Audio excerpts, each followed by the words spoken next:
All right, hello everyone. Thank you for joining us.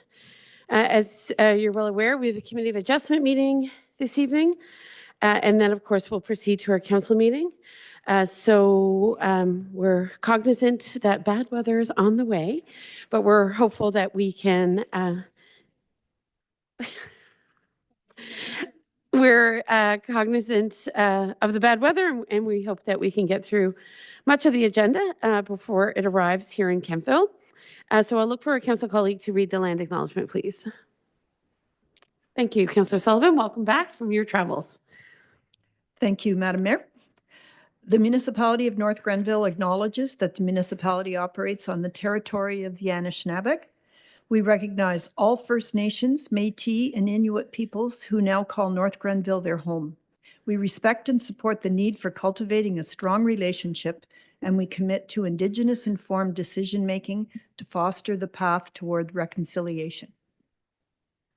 Thank you so much, Councillor Sullivan. Just before we begin, I would just like to draw to Council's attention and to anyone watching or listening that this week is National Kindness Week. We do our best here in North Grenville to recognize National Kindness Week. So, of course, we have the reputation of being an incredibly kind and thoughtful community. So this week is just another opportunity to highlight that. As some of you know, last Sunday was the 25th annual North Grenville Sweetheart Brunch, and I just want, on behalf of council, to recognize the incredible commitment by the Knights of Columbus, Holy Cross Council, for what has been become a beloved tradition in our community. And they announced that they have raised now over $316,000 for local charities. So thanks to everyone who came out and volunteered.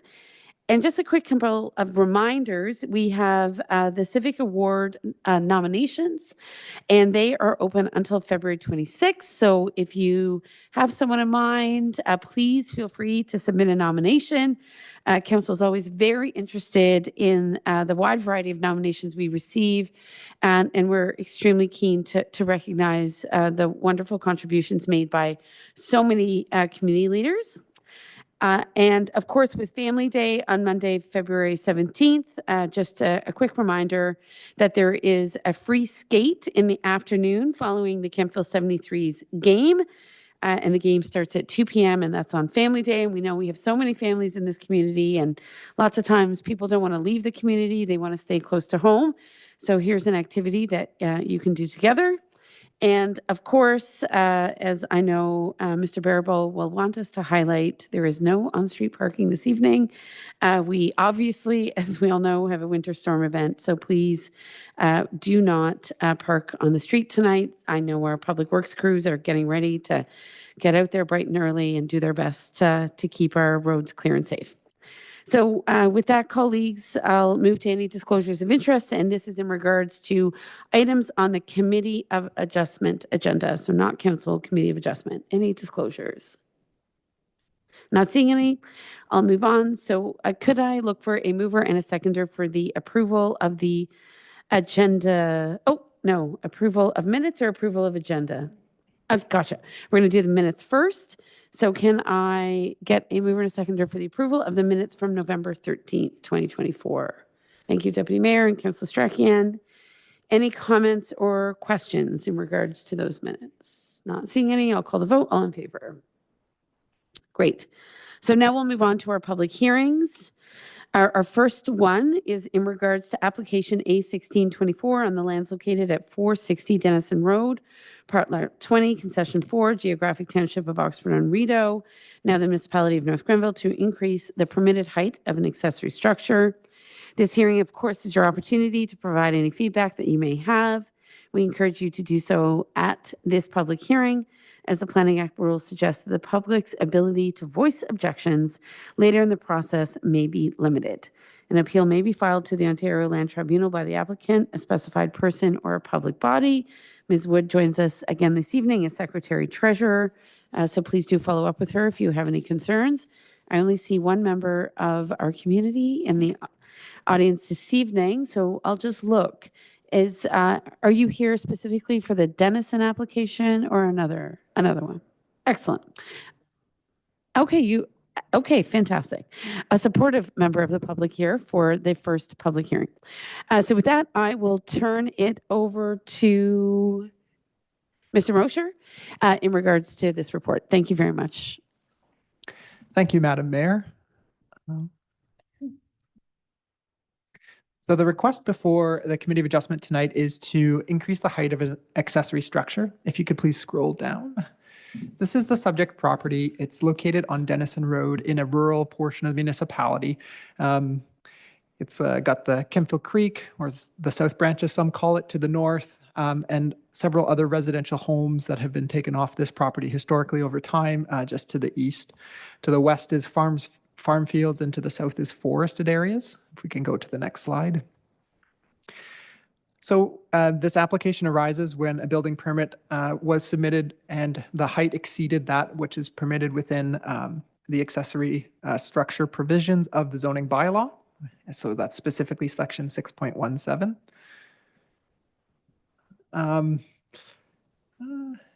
The reason for the structure itself is to store items and equipment related to a wood business. The individual does do some wood processing, and that's primarily what it's for. It's not the main purpose, but that's just something that is occurring on the site. But for the large portion, it's just for storage of individual implements and personal items.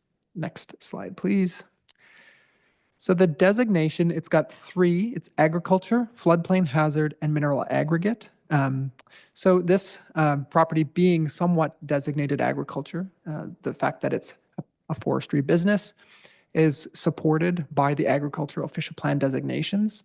The floodplain hazard, it's again the north with the south branch of the Rideau River that's located there, is not in play. There is also an environmental protection area or a provincially significant wetland, but the proposed structure would be outside of the limit of that hazard. The zoning is RU15. The special exception 15 doesn't do anything other than just to identify that there's a requirement for an increased setback from those neighbors that front onto Denison Road, the smaller residential properties. Current use is residential, would continue to be residential, and there is some mineral aggregate, but again, this proposal avoids the location of that. Next, please. So here we see the subject property, and this is the sketch that was submitted by the applicant. You see the location of the proposed structure. We see the floodplain to the south. We see the floodplain to the north, and that's sort of like hatched area. And we see the EP, that's this greenish one that's with the creek, and we see the green line, which shows the setback from it. One thing to note is that our zone bylaws changed. It's no longer 120 meters from the wetland, but 30. So this is showing that 120 meters, and obviously that is respected. Next slide, please. As a result of this circulation, we did circulate to members of the community, as well as agencies as required under the Planning Act. As a result of that, we received letters of no objection from Rideau Valley Conservation and the Septic Office. No comments from Emergency and Protective Services, Public Works, and Bylaw, and just a note from Building that a building permit will be required to commence with the work. Next slide, please. Variances are required to meet 4 tests. In general, this does uphold the intent of the official plan and the zoning bylaw.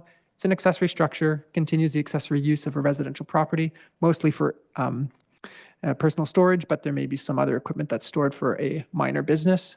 That's all in keeping with the agriculture designation of the official plan and meets with the spirit and intent of the zone bylaw. And it's also minor and represents good land use planning, and so staff recommend approval. But we're happy to answer questions if there's any. All right, thank you, Mr. Mosher. So council colleagues, any questions in regards to this particular application? I'm not seeing any.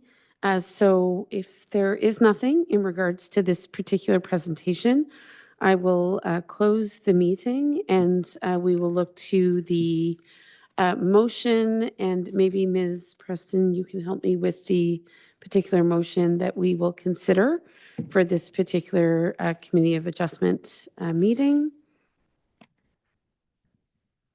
Oh, perfect, thank you. And Mr. Mosher, while I'm just getting the recommendation up, can you tell me, is this particular height variance typical? Is this I know, I presume once it sort of goes outside of our stipulated height limitations, there is really no discretion, like this is the body where it must be deliberated. Is that the case? Yeah, it's a really good question. On smaller rural properties, the maximum is 6 meters. If it was purely agricultural, the height is obviously a lot greater.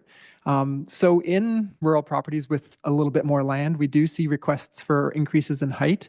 I think this is maybe the third in the last 3 years that we've seen. So it's not very common, but it happens from time to time. What we're hearing is folks say, it's primarily for the height of the doors for some of the vehicles they might be bringing in. So yeah, in this particular case, it's going from 6 meters to 7.6 meters. And that's not, that's measured from the midpoint of the roof. So not the peak and not the eaves, but just that average point between the two of them. So it's going up about 4 feet. Excellent. And when you think about our new official plan, would there be some reflection on whether these sorts of height stipulations in rural areas might be increased if we're sort of seeing this trend, if you will? It's definitely good. Thank you, Madam Mayor. It's definitely good food for thought. Okay. Awesome. Thank you so much. So, council colleagues, I'll be looking for a mover for the following, unless there's some proposed relanguaging, and that is that the Committee of Adjustment grant relief for the property to be located at 460 Denison Road, Township of Oxford and Rideau, Municipality of North Grenville, from the following section of the Comprehensive Zoning Bylaw 5012, and that is to provide relief from 6.1.7 of the Comprehensive Zoning Bylaw 5012 to increase the permitted height of the accessory structure from 6 to 7.6 meters. And because the request is minor, the intent of the Comprehensive Zoning Bylaw and official plan are being maintained, and the variances are within the parameters for additions in the residential designation. So mover and seconder, Deputy Mayor. Seconder, please, Councillor Sullivan. Thank you so much. And if there is nothing, and colleagues, I'm not sensing any questions, then I'll call the vote. All in favor, please. All right, and that carries. Excellent. Thank you so much.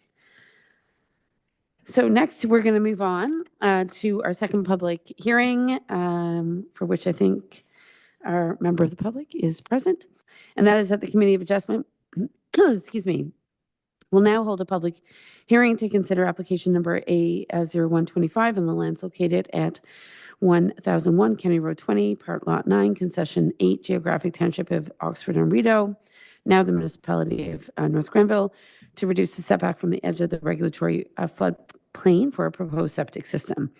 This hearing is obviously your opportunity to provide any feedback that you might have. We encourage you to do so at this public hearing, as the Planning Act rules suggest that the public's ability to voice objections may be limited if a written oral comment is not submitted. An appeal can be filed to the Ontario Land Tribunal by the applicant, a specified person, or a public body. Ms. Wood joins us again as Secretary Treasurer. Welcome back, Ms. Wood. So I will acknowledge that I believe there's one person who may be the applicant who is in the audience this evening, and I will turn it over to Mr. Mosher. Thank you, Your Worship. This is a bit of a unique application. We originally had discussions with the owner for the property to obtain a building permit back in the summer of 2024. If we could just advance the slide, please. Thank you. And at that time, a zone review was completed. However, the planning department did make an error in the review. And while the location of the structure met the setbacks as required from floodplains and 15-meter setback from floodplains, the proposed septic system would be greater or closer than 30 meters to the provincially significant wetland. And we knew that this would create some issues. So upon discovery of this, we contacted the applicant and asked if there was the ability to move the septic system, and mercifully there was this willingness to do so. And so as a result, it meant that the septic system, while it would be able to be located 30 meters from the wetland, which is very important, it would not be able to be located 15 meters from the edge of the floodplain. The proposed septic system is still completely outside the floodplain. It's just a little bit closer, as the images will show shortly. So we can go to the next slide. This is the subject property. It's near to the intersection of County Road 20 and County Road 18. And if we could go to the next slide, you can see that there's this very small area to develop, a very small development envelope. It's got floodplain that kind of goes in and out all around it on County Road 20. However, the property does have safe access, meaning that in the event of a 1 in 100-year flood, County Road 20 would not experience volumes of flooding greater than 30 centimeters. So safe access is very important. It's required under the PPS for development to occur. If we can, yes, we'll go to the next one. Thank you. And again, this just shows the zone, the official plan designations of the property. So this rural island, the wetland to the north, and the floodplain which surrounds it. Next, please. So this is the revised sketch. And you can see that there's a proposed septic bed, yep, right there. Thank you, Chloe. Just a little bit to the left. Right. And yes, just below it, there's the 100-year flood contour. And that requires 15-meter setback as per our zone bylaw. But you can also see that there's the approximate location of the regulated wetland and that there is a 30-meter value, which is this kind of larger line to the top end of the image, and that the proposed septic bed would be completely located outside of that. That's very important because ultimately, if this variance is approved, the individual will have to get a permit from the Conservation Authority. Next slide, please. Okay, so the development does maintain this 30-meter setback from the edge of the Kemptville Creek wetland, and it is consistent with the PPS, in my opinion, because it's outside of the hazard, it has safe access, and it maintains a minimum distance from the wetland. Doesn't contravene North Grenville or the county's official plans for these reasons as well. Next slide, please. At the time that this slide deck was prepared, there were no comments. However, we did receive some formal comments in the lead up to this meeting, and that included no comments from the United Counties of Leeds and Grenville, no concerns from Building, Public Works, Bylaw, or Emergency and Protective Services. And we did receive a letter from the RVCA and the Septic Office, a combined letter that said that they had no objections to the minor variance, but noted that a regulatory permit would be required if the variance is approved by the committee. I think there's maybe one more. So staff do recommend supporting the requested reduction in setback so that the septic can go closer to the floodplain, but not be in the floodplain. Reduce that setback distance from 15 meters to 3.5 and allow this home to be built and allow the error to be remedied. In an opinion of staff, it is minor, meets the general intent of the official plan and the zoning bylaw, and is appropriate and desirable for the use of land. Thank you. Thank you so much. So I'll acknowledge Deputy Mayor for a question.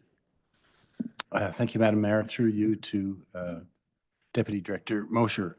You mentioned that it meets the minimum distance from a wetland. What is that minimum? There is no minimum distance under, through you, Madam Mayor, there is no minimum distance under provincial policy, but it discusses that when development is proposed near to or adjacent wetlands, that there's this adjacency test, and the PPS does not prescribe that. It allows local policies and plans to define that in their own terms. North Grenville's plan has defined it to say development generally maintains 120-meter setback from the provincially significant wetland. However, recent regulatory changes to the Conservation Authorities Act reduced their ability to regulate the development greater than 30 meters from a provincially significant wetland. And so North Grenville's approach is that we have followed suit, and we've amended our zone bylaw, which previously said no development within 120 meters to no development within 30 meters, unless that development is assessed by an environmental impact statement. Larger scale developments, not such as this scale, but like large subdivisions, they would be totally required to assess the adjacency, and that 120 meters would still be applicable in that instance. But for a development of this size and scale, a 30-meter standard is very common and would be typically found from an environmental impact statement. So I know that's a bit of a rambling answer, but I hope it answers the question. I think what I'm getting is it's at our discretion. Yes. Because it's not really defined. Second question, if I might, Madam Mayor. You mentioned that if this minor variance is approved, they'll have to seek regulatory, and I missed what they need to seek if we approve this. Through you, Madam Mayor. So under, I think it's Ontario Regulation 4124 now, anytime development is occurring within an area that a conservation authority regulates, a regulatory permit is required from that conservation authority. So that's the approval that will still need to be obtained in order to allow the building permit to continue. Thank you very much.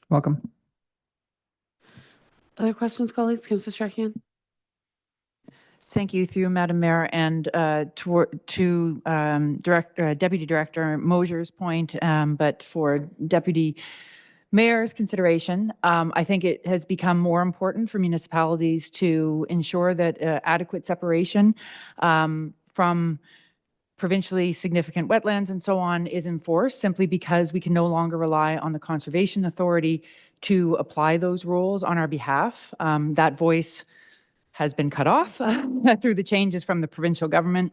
And so as a result, we should be really paying attention to what those numbers look like, because we cannot rely on anybody else to provide their expert opinion. It's really going to come down to us and the advice of our planning staff. Okay, excellent.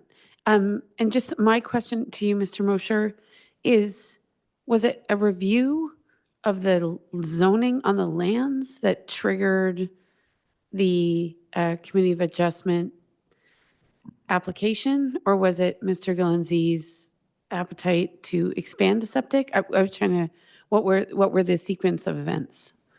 It's a good question, Madam Mayor. So the sequence of events was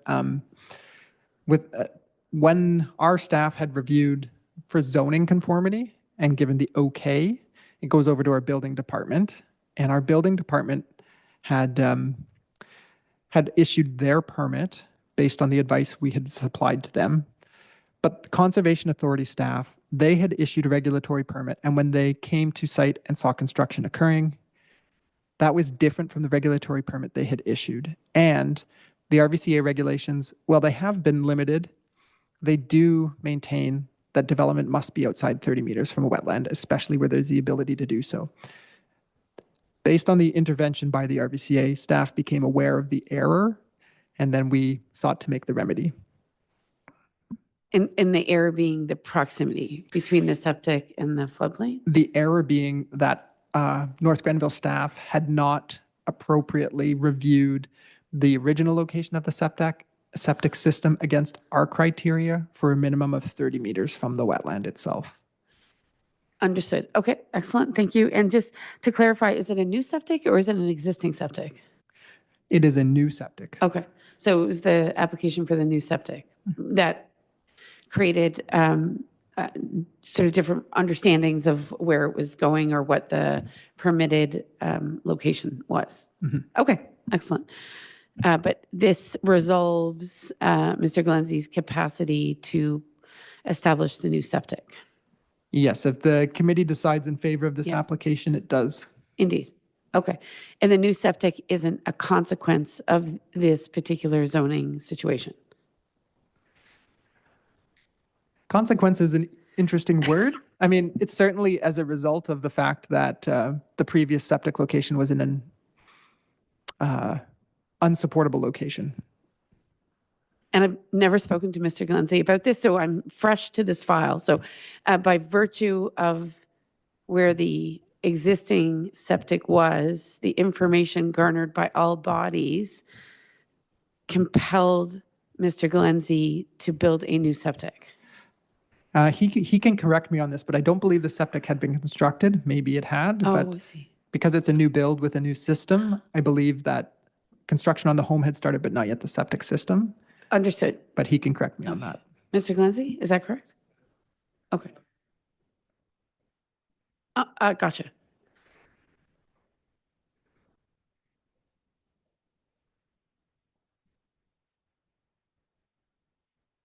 So I'll just repeat, just for the public record, that you had yet to build the septic for this newly proposed residential unit. So, and I only ask because I was curious to know if, by virtue of the adjustments that had to be made on the zoning side, you were money out. But no, that's not the case at all. You were on course. Okay. Yes, Mr. Mosher. I just wanted to add, because it was an error that we made, the municipality paid the costs for the variance application, including agency commenting fees, Oh, not excellent. Mr. Galenzi. Okay, fantastic. Well, that seems to be very responsible of the department, so thank you. Okay, good. So I think, is there anything else, colleagues? Yes, Deputy Mayor. Yeah, thank you, Madam Mayor. Just one last question to Deputy Director Mosher. What triggers the environmental impact statement? And will it be triggered if we approve this? minor variance? Or Through has you- it been already requested? Through you, Madam Mayor, because council's changed the zone bylaw to say no development within 30 meters unless supported by an EIS, this septic location does not trigger an EIS and would not be required if this decision is approved. Okay. Anything else, colleagues? Oh, I'm sorry, Councillor, so I don't think I saw your hand, please. No, that's fine. Thank you, Madam Mayor. It's just a request actually to the planning department that if there could be some more identifying names of streets and roads on when we get maps like this. It's very difficult to kind of figure out exactly where this property is because none of the roads have identifications on them, and it just would help. That's all. Thank you. Yeah, how would I? Have I missed any hands? No, we're good? Okay, so I'll read the recommendation, and that is that the Committee of Adjustment approve a variance at 1001 County Road 20 to provide relief from Section 6.25C of Comprehensive Zoning Bylaw 5012 to reduce the setback from the edge of the regulatory floodplain from 15 meters to 3.5 meters for a proposed septic system. And I'll look for a mover and a seconder, please. Thank you, Councillor O'Sullivan and Deputy Mayor. Any final questions, colleagues? I'm not seeing any. So I'll call the vote. All in favor? Good. That carries. Thank you very much to our staff and to Mr. Glenzie for being here this evening. So with that, those are the two public meetings that were anticipated for our Committee of Adjustment. So I believe, Ms. Preston, or Ms. Wood, I can go straight to adjournment. Is that right? Okay. So we are considering the following, that the meeting of the Municipality of North Grenville Committee of Adjustment now adjourn at 7:06 p.m. And I'll look to the side of the house for a mover and a seconder, Councillor Wilson and Councillor Strachian. Thank you so much. And I will call the question. All in favor? Good. And we're just going to take a short break so I can get my glasses and Ms. Wood can make sure we sign all the right documents, and we'll get started again on our council meeting.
We will be imminently.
Okay, colleagues, we're going to begin now with our council meeting. Of course, we just adjourned our Committee of the Adjustment meeting, so we're happy to resume with our council meeting being convened here in council chambers on Wednesday, February 12th at 7:20. So I'll ask for someone to read our land acknowledgement, please. Any takers? Councillor Wilson, please. The municipality of North Grenville acknowledges that the municipality operates on the territory of the Anishinaabe. We recognize all First Nations, Métis, Inuit, and Inuit peoples who now call North Grenville their home. We respect and support the need for cultivating a strong relationship, and we commit to Indigenous informed decision-making to foster the path towards reconciliation. Thank you very much. With that, we will move to approval of the agenda. Colleagues, you'll see that the agenda has been reordered to accommodate the scheduled public meetings on the front end. And then we'll follow with the rest of the agenda as presented. So I'll be looking for a mover and a seconder for the adoption of the agenda as amended. Deputy Mayor Barclay and Councillor Strachan, thank you very much. Any comments or questions in regards to the agenda as presented this evening? Seeing none, I will call the vote. All in favor? Thank you. We have an agenda. So no closed sessions this evening. Any disclosures of interest, colleagues, in regards to matters arising from tonight's meeting? Seeing none, we'll move to the consent agenda. You'll note there are just two items under the consent agenda, the regular meeting minutes of February 4th and the Equinel Phase 6A part lot control exemption. And I'll look to a mover and a seconder for the consent agenda as presented, unless any member of council wishes to pull either item from consent. I'm not seeing that. Oh, Councillor Sullivan? Could you turn on your mic, please? Thank you. I would like to pull the Equinel Phase 6A part lot control exemption, just so I can clarify a couple of points, Sure, please. absolutely. Thank you. Okay, so then we're down to one item, colleagues, and that's our regular meeting minutes. So I see that Deputy Mayor, you moved consent. Do I have that right? Are you moving a modified consent? And we'll have Councillor O'Sullivan second it. Councillor Sullivan? Okay, so I'll call the vote. All in favor, please. All right, that carries. Thank you very much. Next, we're going to go to Ms. Preston. She's going to do a quick overview of our procedure bylaw first reading. Oh, you are going to put all other business after. Fine, great. So with that, we'll go straight to planning and development. And our first issue this evening is our Scotch Line Road zoning amendment. And Ms. Preston, I'm just looking for my script because I believe this is a public meeting. Is that correct? All right. So I will look for just 1 second. Okay, Ms. Martin is going to ensure that I am able to read the proper public meeting notification.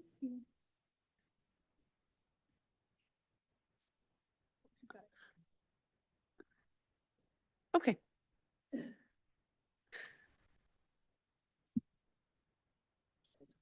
It's okay. It's okay. Okay, so council will now hold a public meeting to consider an application for lands located at 1310 Scotch Line Road, East, Lot 12, Concession 4, former Township of Oxford and Rideau, now the Municipality of North Grenville, to amend the zoning on the property from agricultural A1 to agricultural exception A114 to permit a dwelling without frontage on a maintained road. Apologies. I must advise that this meeting is your opportunity to voice any objections or concerns you may have with respect to the proposed amendment. If an appellant does not provide oral submissions at this meeting or written submissions before council adopts or potentially adopts the amendment, the Ontario Land Tribunal may refuse to consider objections. Our planners are present. Should someone wish to follow up? And do we have anyone here for this public meeting? I think not. There is no one in the audience. I did note that was a couple of people online. Ms. Preston, can we ascertain if they're here for this public meeting? Thank you, Madam Mayor. And through you, we have a member of staff who will present a report later this evening who is virtual, and a member of the public, part of the applicant for the OVI draft conditions. Okay, so that's the only two members here? That's Okay, correct. great. Thank you. So with that, we'll look to, is it Ms. Martin? Okay, take your time to present the overview. And just a note, Ms. Martin, you may wish to send, if it's easier, the second public notice a little bit later. But we'll invite you to present the Scotch Line Road proposed zoning bylaw amendment. Thank you. Thank you, Your Worship. Deputy Director Mosher is sending it to you right now. So there are two public meetings tonight, and you will find that they are almost identical to each other. So we'll do the first presentation, which is for 1310 Scotch Line Road East. If we'll go to the next slide, please. So this property is zoned Agriculture 1. It has an agriculture designation under our official plan and is just over 10 acres in size. It is vacant land currently, and there is an agricultural structure on the property. Land uses there are a majority are vacant. And there is an active railway to the south of the property. It was discussed with the property owner to ensure that development would be able to meet the 100-meter setback requirement, as we would have incorporated any changes into a zoning amendment, and I was assured that they'd be well outside of that setback. Next slide, please. So this is where the property exists. That is the unmaintained portion of Scotch Line Road East. The map is quite zoomed in. From a context perspective, to the north, the next major road would be County Road 43. We'll go to the next slide. An aerial photograph of what the property looks like. So you can see that it is a largely vacant parcel of land. Next slide, please. So when staff reviewed our policies under the provincial planning statement, it was determined that our agricultural land use policies do require the protection of prime agricultural lands for their long-term use. However, they do permit residential uses where they are compatible with existing operations, and they do not remove land from agricultural production. Next slide, please. Under the United Counties official plan, the property is also designated agriculture. The official plan talks about maintaining rural character when it comes to development, and it does permit a single detached dwelling per lot in the designated agricultural designation. So in this case, There is no no residential use established on the property, so the county's official plan would be supportive. And then the county's official plan refers us to have more established policies within our local official plan. So when we go to the next slide, as part of that analysis of our official plan, we identified that residential uses are permitted where they can be supported on private surfacing and do not violate minimum distance separation. So that's to livestock facilities. Under section 12.1 of the official plan, there is a policy that's related to frontage on and direct access to an improved road. So we do recognize that this property is not located on the improved section of Scotch Line Road East. However, the property owner and the neighboring property just across the unmaintained road allowance, which is the subject of our second zoning amendment this evening, have entered into an access agreement with the municipality. So this is to permit the construction of an establishment of a driveway within the unopened portion of Scotch Line Road East, which council approved last year. So this driveway provides access to the open portion of the Scotch Line Road East, which is approximately 900 meters east of this property. So the access agreement that was entered into requires that the two property owners are responsible for the maintenance of the driveway. It is not the municipality's responsibility to ensure that it is maintained, and it is understood that that they are solely responsible for its function. Next slide, please. So the recommended zoning amendment before council this evening would be to create an exception zone for the property, which would recognize that a residential use, including additional residential units, could be permitted on the property without frontage on an improved road. So we're addressing the provisions of the zoning bylaw that requires frontage on an open and maintained road. In this case, we are creating an exemption for this. And this is also in light of the fact that we have entered into an access agreement to provide them access over the unopened portion of Scotch Line Road East. Next slide, please. We did not receive any comments at the time of the report or up until this meeting from members of the public. There were no comments or no concerns from our public agencies and internal departments. Next slide, please. Let's go to the next slide. So it is staff's recommendation that council enact a bylaw to amend the zoning bylaw for 1310 Scotch Line Road to create that exception zone to permit a residential use without having frontage on an improved road. Thank you. Okay, excellent. Appreciate that. So colleagues, any questions in regards to this one? Yes, Councillor Sullivan. Thank you, Madam Mayor. Through you to Director Martin. So the access to this property with the proposed residence would be through the property on the other side and just cross Scotch Line Road. Is that correct? If we could just pull a map up, just for illustration purposes. So access to the property currently and prior to the access agreement was over the unopened and unmaintained portion of Scotch Line Road East, so a municipal road allowance. It doesn't cross over any private properties. The map, so it does show on the mapping of Where's the property again here? 1310. So it's on the southern, you can see the civic numbering on the map that, yeah, it's being highlighted by the clerk right now. Okay. That's the property in question for the first zoning amendment this evening. So to the east, on the right side of the map, it says unmaintained. That's the portion of the road allowance that is not opened. So the property owner of 1310 and the property owner of 1311, Scotch Line Road East, have entered into an access agreement, which essentially allows for a 900-meter driveway to be constructed on our unopened and unmaintained portion of the road allowance to give access to their lots. And that agreement stipulates the requirement for their maintenance and insurance to do so, to have access. So if there was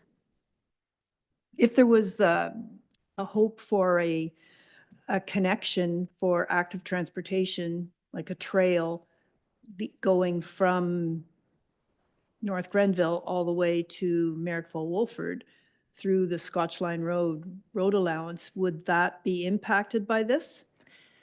So through your worship, the width of the driveway access is about 6 meters. That was the minimum that we required to ensure that emergency vehicles could have access down to those lots.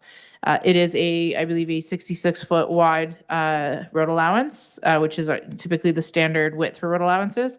There would be ample room, because that would take only 18 feet, that if there were any potential considerations for active transportations or trails, that it wouldn't be impacted.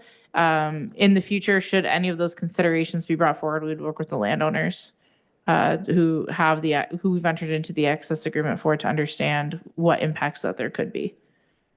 Is it possible to add that as a potential, so that they're not taken by surprise down the road? If this is something, I know that it's something that the Active Transportation Committee has been talking about for several years, to get a connection through Scotch Line Road to Merrickville Wolford. Through your worship. So we can certainly relay the information to the property owners. The access agreement would contain provisions in regards to potential future use of the unopened road allowance. It is the municipalities to make decisions over, and they are well aware of that. But as to what those plans could be or what they could look like, conceptually, it'd be kind of difficult to provide a more fulsome answer as to how it could look like, how it would impact, without really knowing what that potential trail network or connectivity could look like. Right. It just would be, I know, for example, the Active Transportation has had a desire to develop south on the rail trail all the way to Prescott, and to develop on Scotch Line Road all the way to Merrickville for several years, like 8 to 10 years. And now we have recently learned that there's a potential obstacle going towards Prescott, and now will this create another obstacle? And I wonder if we can just have it known that this is a potential desire to have this link. Through your worship, certainly we can mention it to the property owners. And it sounds like this particular amendment doesn't prohibit or limit the opportunity for that link, because we have jurisdiction over is it called an easement? Or is it municipal road allowance? It's a road allowance, your Indeed. worship. Okay. So with that in mind, and my understanding is the property owners are fairly well aware that this part of Scotch Line Road is of great interest to many different users. So I'm sure, Ms. Martin, if they're not already aware, they can be reminded. But we remain the authority over other uses, correct? That is correct, your worship. Okay. Okay, thank you. Thank you. One last question, if I may. Yep. With respect to utilities, do they have access to utilities in there then? Like, is there hydro? Is there phone? Is there cable? Is there gas? Well, no gas, I guess, but are there any utilities to these properties? Thank you, your worship. So I believe there's hydro that goes to these properties, and that would be up to the individual property owners to work with the utility to determine how to get the utility into their property. Okay, thank you. So I'll recognize Councilor Strahan, and then I believe Deputy Mayor. So Councilor Strahan. Thank you, through you, Madam Mayor, to Director Martin. You may have already answered this by way of the questions from Councillor Sullivan, but I see that there are other lots further to the west. And so should there be a want to have dwellings on those properties and extend the unmaintained portion to be an extended driveway from the current driveway that we're discussing, that wouldn't be out of the question either. It would just require another conversation between the landowners, I would assume, in the municipality. Through your worship, so there would have to be a similar process where we would have a discussion, enter into an access agreement, but also as well looking at the costs that the current owners have put into the construction of the driveway to ensure that that those individuals would also have an equitable share in that. So it would stipulate those requirements too for that maintenance requirements, but also paying into the costs incurred to put in the driveway itself. Excellent. And Deputy Mayor. Yes, through you, Madam Mayor, to Director Martin. First, a comment and then a small question. I'm familiar with the property across the road, and I've actually walked the property. And I'd just like to thank you, Director Martin, and the mayor and our CAO, and I'm sure the family's watching, that it's been a long road to get to their driveway, if I can put it that way. And I think it's a great example of how we can work with a very unusual circumstance and come to a positive conclusion. So I'd like to thank, again, you and the CEO and the mayor for following through on that. My question is, I seem to recall when I went down that there was a gate between the maintained and the unmaintained section of Scotch Line. Will that remain? And if it does, I assume that the two property owners would have access through a locked gated. Yeah, through your worship, maybe perhaps the Director of Public Works would be better suited to answer the access question related to the gate. Mr. Finlay? Thank you, and through you, Mayor. The actual gate is to be moved from its current location to behind the first property owner access point. That was part of the agreement that came through for putting in that laneway, and then it'll go from there. So it'll be pushed back further.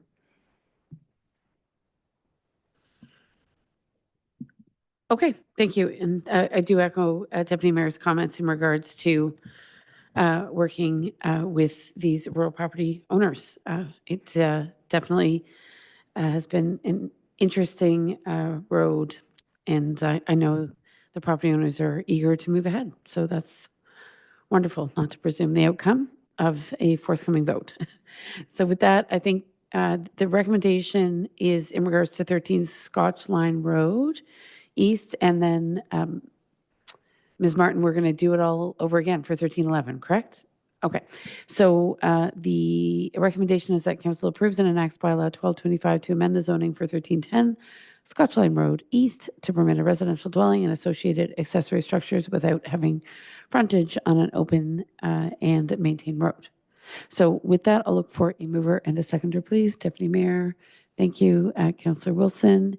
And I will ask for any final comments or questions from colleagues. Not seeing any, I'll call the vote. All in favor. Thank you. So next, I believe I have to do the same notification process for the public meeting for 1311 Scotch Road. That is correct, Your Worship. Okay. And I'm just going to look for that script that you so helpfully provided. And I'm not sure I have it in front of me, but Ms. Preston is going to share it on her phone. So thank you so much.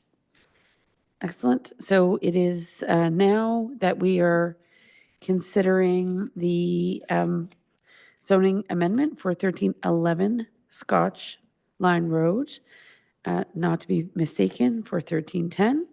So council will now hold a public meeting to consider an application for lands located at 1311 Scotch Line Road, East Lot 12, Concession 4, former Township of Oxford-on-Rideau, now Municipality of North Grenville, to amend the zoning on the property. I must advise you that this meeting is your opportunity to voice any objections or concerns you may have with respect to the proposed zoning bylaw amendment. If an appellant does not provide oral submissions at this public meeting or written submissions before council adopts the proposed amendment, the Ontario Land Tribunal may refuse to consider the objections. Of course, our planning staff are here should you have further questions. I do not see anyone in the chambers this evening, and no one online has identified themselves as being here as a member of the public. So we'll pass it back over to Ms. Martin before considering the motion. Thank you, Ms. Martin. Thank you, Your Worship. We'll just go to the next slide. I won't repeat too much information that was repeated in the last presentation, as they're quite similar. But the zoning and the designation for the property are the same as the previous application. It's zoned currently as Agriculture 1 and designated as agriculture in our official plan. The property is 50 acres in size, so a little larger than the property to the south. Surrounding land uses include agriculture and residential. There is a structure on the property used for more recreational purposes, but land uses are generally considered to be vacant for the lot. Next slide, please. Just the location of the property, which would be on the north side of the unmaintained portion of the road allowance. Next slide. And just again, the same similar mapping, you can see that the property is quite heavily treed, and there would be a proposed residential house to be constructed on the lot. Next slide. Policies are generally the same as the previous application. Staff are confident that the proposed application is consistent with the provincial planning statement. Next slide, please. And similarly with the United Counties official plan, staff are confident that the application meets the intent of the county's official plan, as well as on the next slide, the municipality's official plan. And again, speaking again to the access agreement to address how the properties access an improved road through agreement with the municipality. Next slide, please. The zoning would be the same as both properties are just seeking to have that recognition that there's no formal frontage on an approved road. So they would both have the A1-14 exception zone, just recognizing that circumstance. Next slide, please. No comments were received at the time of the report or prior to this meeting from the members of the public. Next slide. We didn't receive any agency comments other than that there were no objections. Next slide, please. It is staff's recommendation that council approve an enact a bylaw to amend the zoning for 1311 Scotch Line Road East from the agricultural 1 zone to the exception zone, which would recognize that a residential use could be established without having frontage on an improved road. Thank you.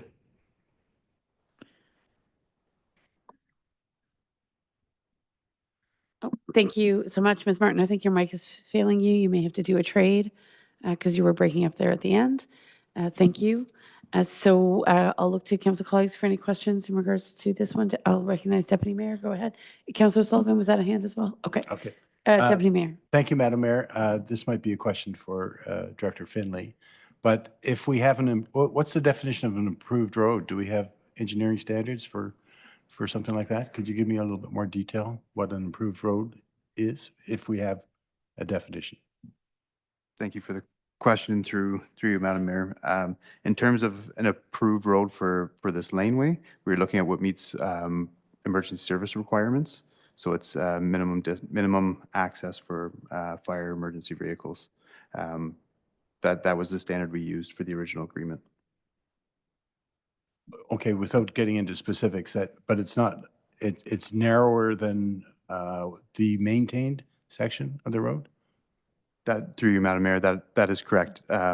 Typically, for municipal maintained roadway, we have a minimum of a 7-meter wide roadway. We also look a higher standard. We're looking for paved surfaces. So there's a bit of a higher level of standard if we were going to maintain a roadway. So this one is 6 meters in gravel. And Councilor Sullivan, were you gesturing? Yes, Okay, thank you. and I can't really see you. I'm just wondering, Deputy Mayor, can you lower the screen and maybe lower Ms. Dunlop's? I know she's not here tonight, but it's a visual barrier. Mr. Finley, I just wanted to be clear. When we maintain a road, you're saying many roads are maintained as paved roads with asphalt, but of course we have many maintained roads with gravel as well, right? Both are municipally maintained, correct? That is correct, Madam Mayor. What I was referring to, if there was a request for a new road to be maintained, we would look for it to bring up to current municipal standards. So of course, we have existing gravel roads that we are continually using taxpayer money to upgrade. We would look for the people that are requesting that to be maintained, that they bring it up to the standards similar to any other developer, bring it up to a municipal standard, that current standard that we are satisfied with before we maintain it. So yes, we do maintain existing gravel roads. Indeed. And so from your perspective, in the municipality of North Grenville, any new road built would never be a gravel road? Is that what I'm hearing you say? If we were looking to maintain it, yes, Madam If we Mayor. were looking to maintain it, it is best that it is paved. Correct. Okay, that's good. I'm not sure I was entirely aware of that because we have so many gravel roads in the municipality. It wasn't obvious to me that we were moving entirely in the direction of paved roads with new roads, but that is the preference. Even in a rural area, you would prefer to see a paved road. That is correct, Madam Mayor. Any rural subdivision that is being constructed, we require asphalt for those roads to be maintained. We have looked to upgrade some municipal gravel roads around those areas to hard surface, so we have that continuity because of legacy roads that have been gravel. But yes, any new roads for maintenance there, we look for paved surface. Okay, so I can see you now, Councilor Sullivan. Welcome. Nice to see your face. Thank you. Okay, go ahead. Thank you. It's just the same comment I made that that these both landowners become aware that there is a potential desire for an active transportation link down Scotch Line Road between North Grenville and Merrickville-Wolford. And I So- believe the same understanding is that Mhm. we have all authority over how that access road is utilized. Right. Okay, Okay, thank you. but you've said it for the record, and I appreciate that. Thank you. Any other comments or questions? I'm not seeing any. Okay, so would you mind putting the recommendation on the screen again? Right, so I guess I just wanted to be sure that what I'm reading aligns with what is on the screen in terms of the proposed changes to the zoning bylaw? Absolutely, Madam Mayor. The recommendation from staff is then taken by the clerk staff in order to prepare the motion, which summarizes the heading of the bylaw, whereas planning staff provide the additional rationale in their recommendation that's provided in their presentation, which contains the substance of the bylaws and some additional details that necessarily aren't in the header of a bylaw. So what I'm reading is just the header of the bylaw, That's not the bylaw in its entirety? That's And then where is all of the bylaw? It's attached to our presentation, correct? That's correct. Okay, so all of the details of the bylaw, colleagues, can be found attached, I think it's the third attachment in the presentation, correct? Okay. So with this in mind, we are looking for a mover and a seconder that council approve and enact bylaw 1325 to amend the zoning for 1311 Scotch Line Road East to permit a residential dwelling and associated accessory structures without having frontage on an open and maintained road.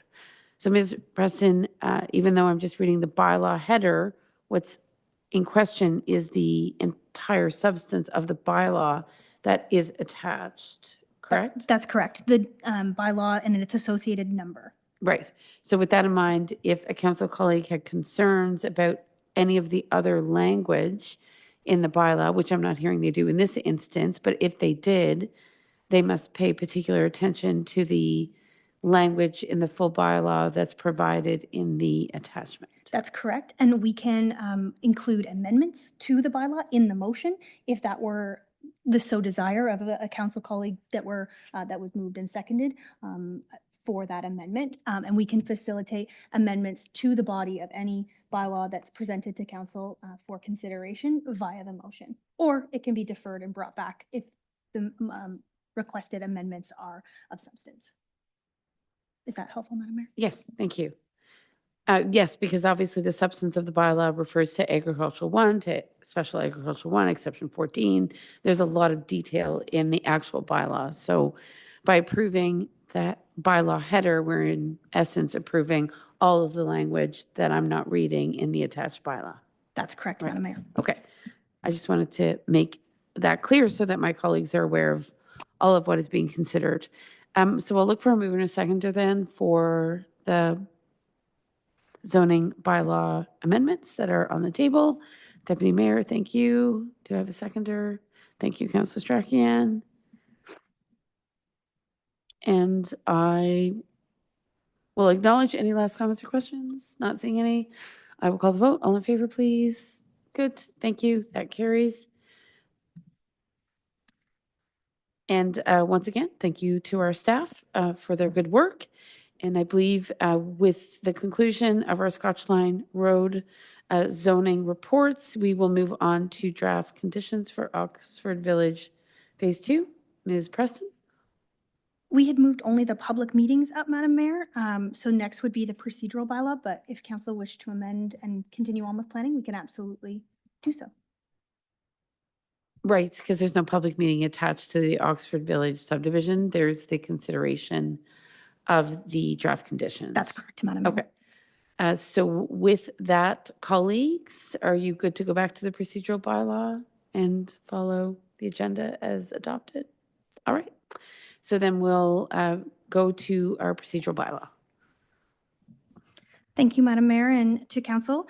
Before you this evening is a first reading of a procedural bylaw.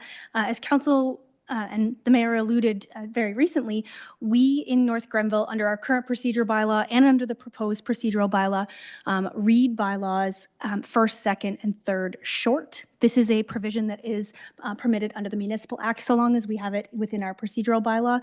This essentially is a way to maximize efficiency in adopting bylaws. However, council always has the ability to progress a bylaw for multiple readings, especially in a bylaw that is as large and substantial as something like a procedure bylaw. As council recalls, this was originally presented on January 15th, which was presented for information and consideration. It is brought this evening for first reading, with subsequent readings planned for March 4th and a final and third reading on March 25th, 2025. I will note that a number of changes have been made since the bylaw was originally presented in January, and they are listed in the report, most of which are included for clarification or when staff re-looked at sections of the bylaw, we had concerns about how we had written it to ensure that it matched council's current practices. I will note that while staff are recommending a first reading this evening, this does not prevent further amendments from being made throughout the process. However, if they are so substantial in nature that it changes the nature or intent of the bylaw, then we would recommence the readings if that were the nature of the amendments that council so chooses. I would remind council that this is your document and represents how we conduct meetings. We've done our best to ensure that it matches how we are currently conducting business. However, we're happy to take comments and amendments as council so chooses. I'm happy to take those. So I know, colleagues, we've had the benefit of some discussion in the past in regards to what I think constitutes a fairly significant overhaul of the procedural bylaw. That being said, the practices of not just this council, but past councils may not have necessarily aligned with all aspects of the procedural bylaw. So this is a fairly significant reworking of the bylaw, but does not necessarily represent a significant change in practice. So we're aligning practice with policy in this instance, correct? So with that in mind, colleagues, I don't know if there's anything you wish to bring to the table in regards to provisions in the bylaw. Obviously, it is a primary governing document for council in terms of how we both deliberate and make decisions and conduct the business of obviously the municipality through the powers we have as a council. So if there's anything that you wish to bring to our attention this evening, then of course we would take it under advisement. The clerk's office would take it under advisement and come back with some adjustments in language.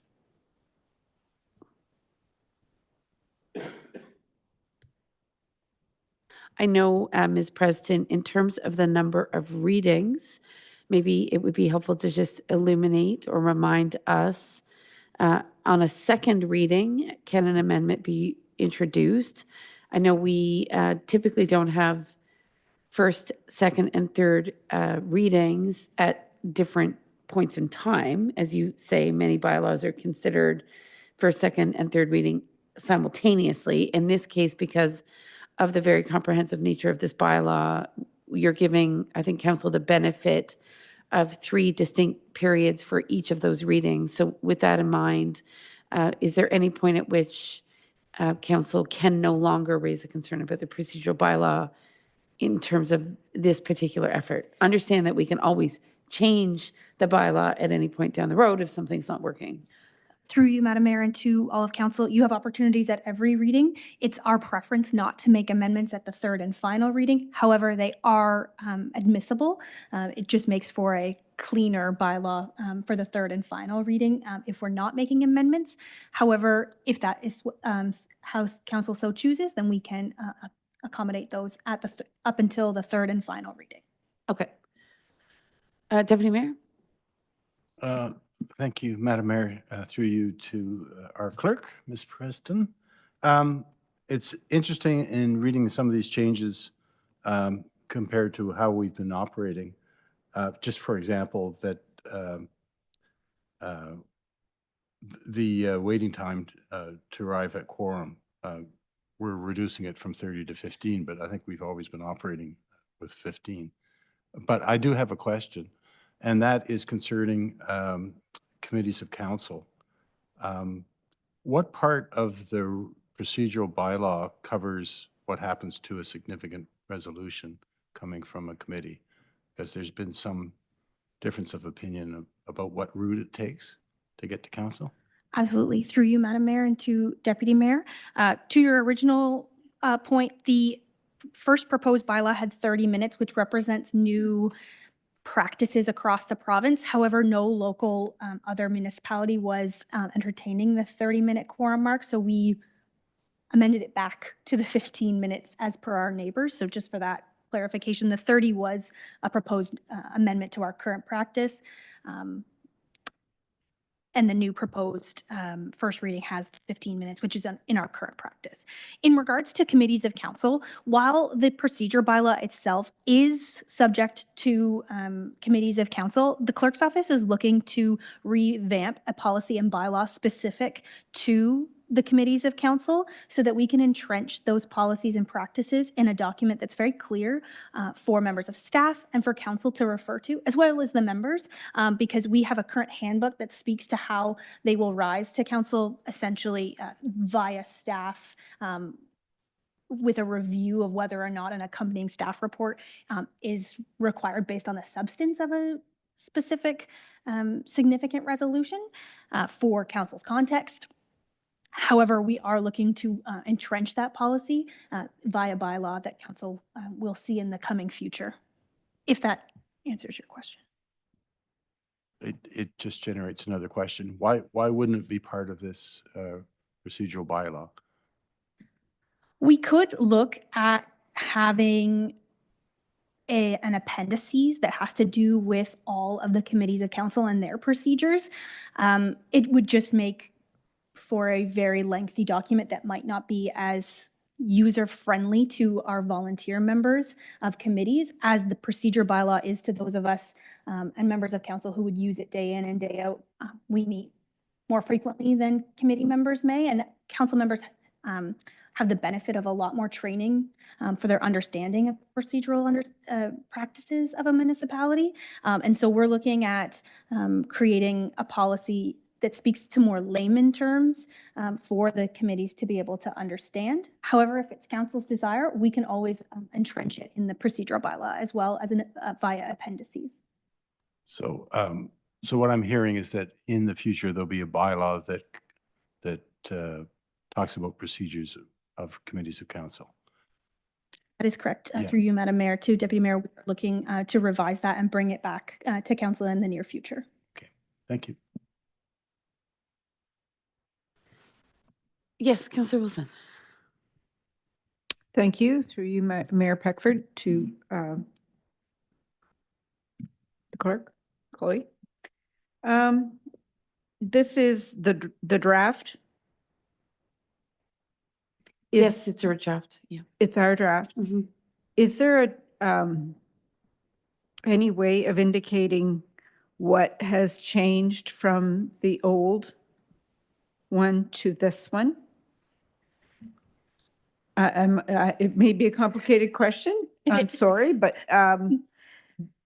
what was before? And is there somehow I can go through this and highlight what was in the past? Or just go online and read the old one?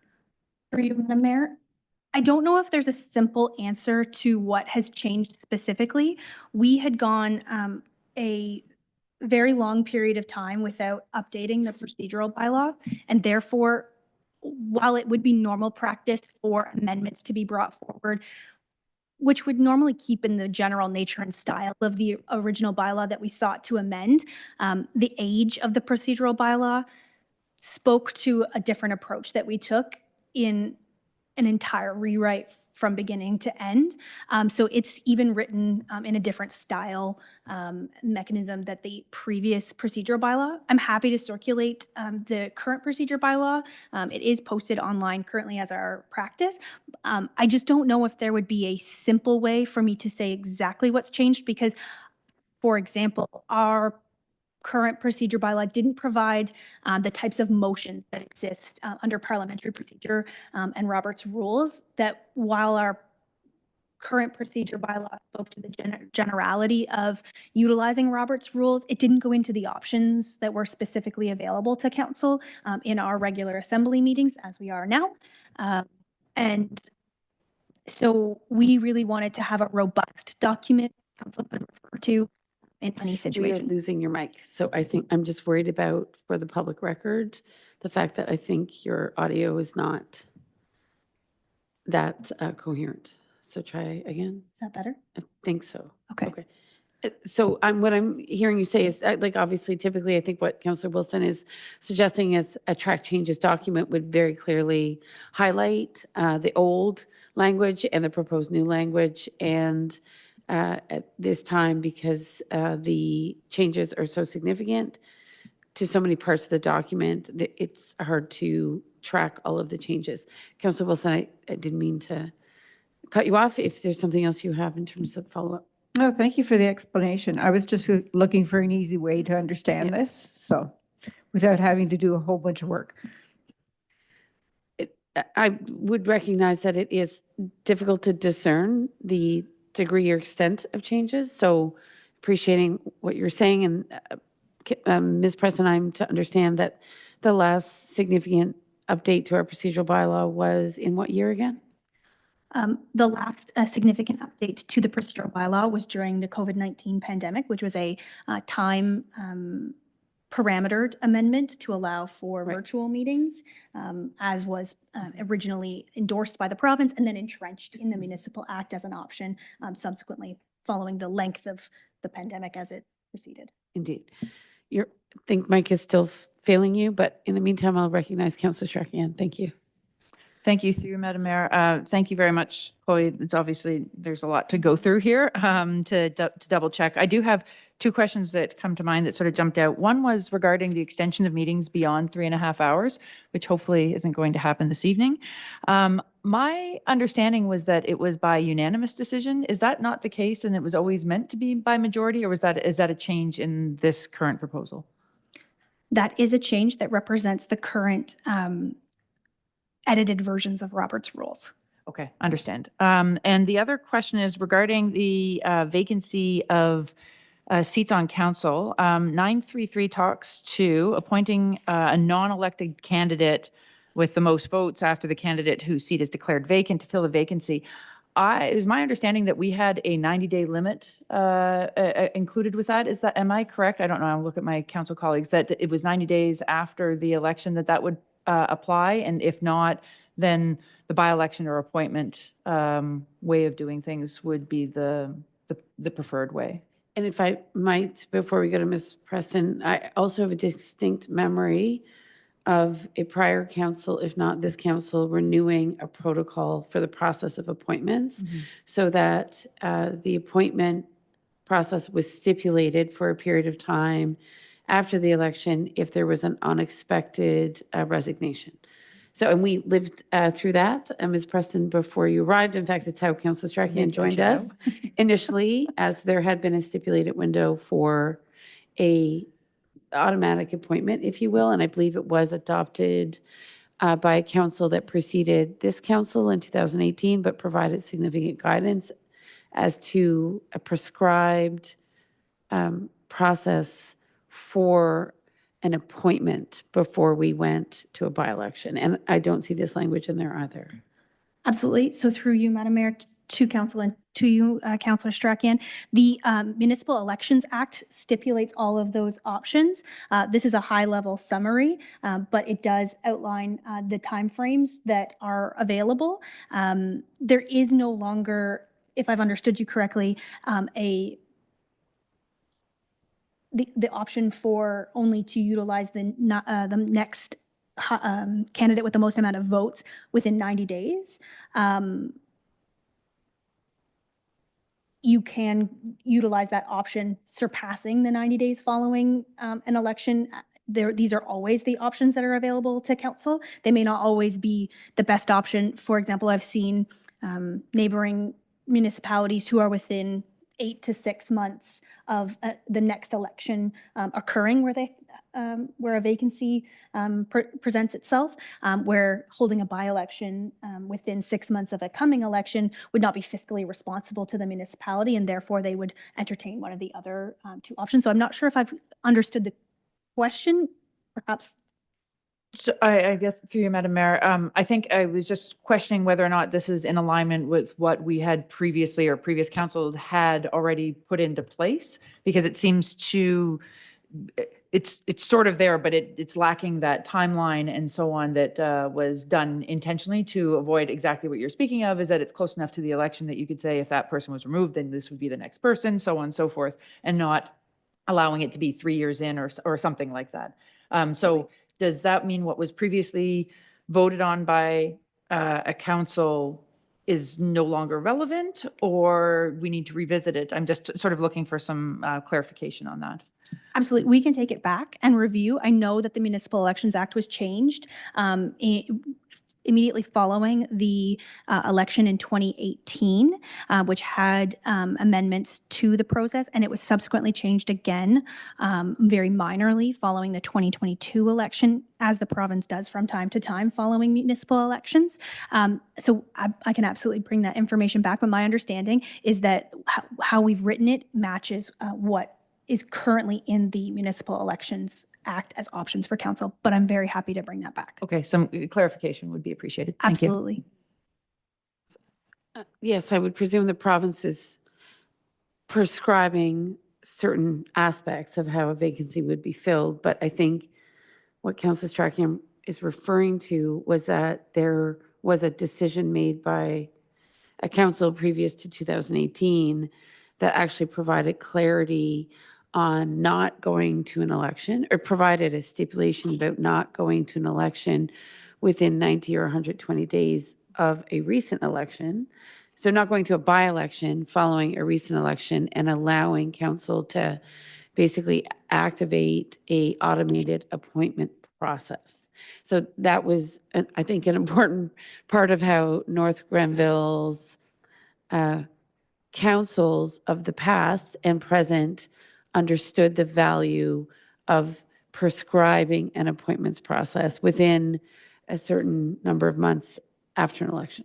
And Deputy Mayor, I don't know if you remember this any better or wish to add anything. Yeah, I'm a little foggy on the timing after the 2014 election, but it would have been the council of the day.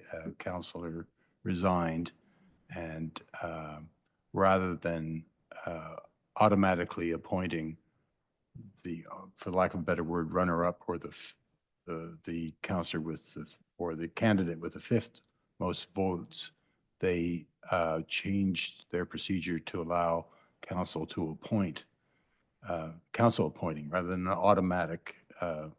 automatically filling the seat with the fifth candidate, as it were. But I don't remember what time period that was put on it, because I don't remember exactly when that councillor resigned. Forget that date. And certainly the motion that had been passed by the council prior to 2018 was one that was presented to me from the previous clerk, two clerks ago, to basically say this is your option, and it is your only option effectively, because this bylaw is in place in regards to an appointment in response to a vacancy that was unexpected a couple of months after an election. So whether or not, I guess the question is whether or not we wish to honor, right, sort of that process that I think has served the municipality well for a number of years, and whether or not it continues to align with the Provincial Municipalities Act. So great that you can look into that. I also just had a couple of comments, and certainly Councillor Strachan, what you raised was something that I also wanted to inquire about. When it comes to a 15-minute maximum of not having quorum at a council meeting, just recognizing we're very small. It's a big municipality. We have up to 3 people coming in and out of Ottawa for other paid professional commitments and other parts of the counties, not just the city of Ottawa. I'm a little concerned about, I understand our practice has been by the 15-minute mark. We really think about whether or not we proceed, but just given that we're here in this part of Eastern Ontario, often constrained by other travel and navigating many different commitments, both commitments that are germane to this municipality. Bishop's Mills to these chambers is probably 19 minutes, right? So if you happen to be at a community event and things were running late, you might find yourself not within that 15-minute rule. So my concern is, I understand the practice, but we have absolutely no leeway if it's in a bylaw. So, right, if we don't have quorum by 6:45, we're done. And all of the effort that's been made to get staff here, to get the room ready, to have members of the public notified are moot. So I'm concerned that that's a little more severe than we might wish, just given the very off chance, I don't think you've seen it yet, that we haven't had quorum, but I do wonder if that really is that practical, just in the event that we could have the unforeseen circumstance where 3 members of council were at an event in Bishop's Mills and find themselves not able to get here. Of course, it's never happened, but these bylaws are so prescriptive. I don't know how we would proceed in that situation with a 15-minute rule to basically determine, or not just, a 15-minute rule, which would undermine our capacity to proceed, right, with that evening's meeting. Absolutely. The only reason that the amendment was brought forward was to reflect current practice in relation to our neighbors. But we are happy to revert it to the 30 minutes if that is how council so chooses. I just think it's something that we may wish to reflect on as a council. Again, it's never happened in my 6 years, so I think we've been able to navigate those waters. It's just in the off chance you would hate to not be able to proceed because of that rule. The other thing that comes to mind for me is I believe now the stipulation is a maximum limit of meetings of 3.5 hours. Did I hear that correctly? Yes, Madam Mayor, that is correct. And it is to reflect that sometimes our meetings don't always start at 6:30. So the new standard when creating procedure bylaws is to set a maximum length rather than a time. For instance, if we started a meeting at 8 o'clock in the morning and having a 10:30 p.m. curfew, I would not expect that council would want to permit a meeting that was 14 and a half hours long. So the procedure bylaw is meant to provide a timeline. This was based on the average of our meetings being less than 3.5 hours. But we're happy to amend it as council so chooses. Certainly, and as you know, and I think I've said multiple times, anytime after 10 p.m. is a tough haul for this council and for myself in particular, among others. I am concerned, however, that there have been times when council has, for example, had training and education sessions. They have lasted longer than 3.5 hours. And I think there are circumstances where, despite all of our want to see a meeting be shorter, the reality is there may be very good reason to exceed the 3.5 hours.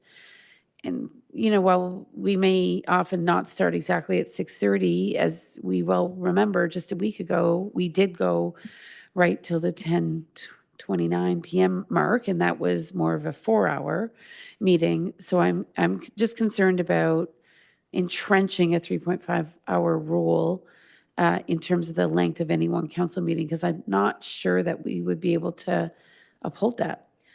So I have a few potential solutions that council may entertain. We can absolutely amend it to have a 4-hour length. It is a requirement to set a curfew Yes. by some virtual Definitely. standard under the Municipal Act for the Assembly. However, that is at council's choosing as well. For instances when we are aware that, for example, a training session that council is conducting may be planned for a period of 6 to 8 hours, that is a very in-depth training. Council has the ability at the beginning of the meeting to set aside the procedure bylaw in relation to its curfew for that meeting. And that can be done by way of a 2/3 vote. The procedure bylaw and certain elements can always be set aside via 2/3 vote of a council. That is always an option. And that would be a very easy solution, especially in circumstances where we are pre-planning a meeting that would exceed that curfewed length. But absolutely, we are happy to amend as council so wishes. Okay, so maybe we can give some thought to that.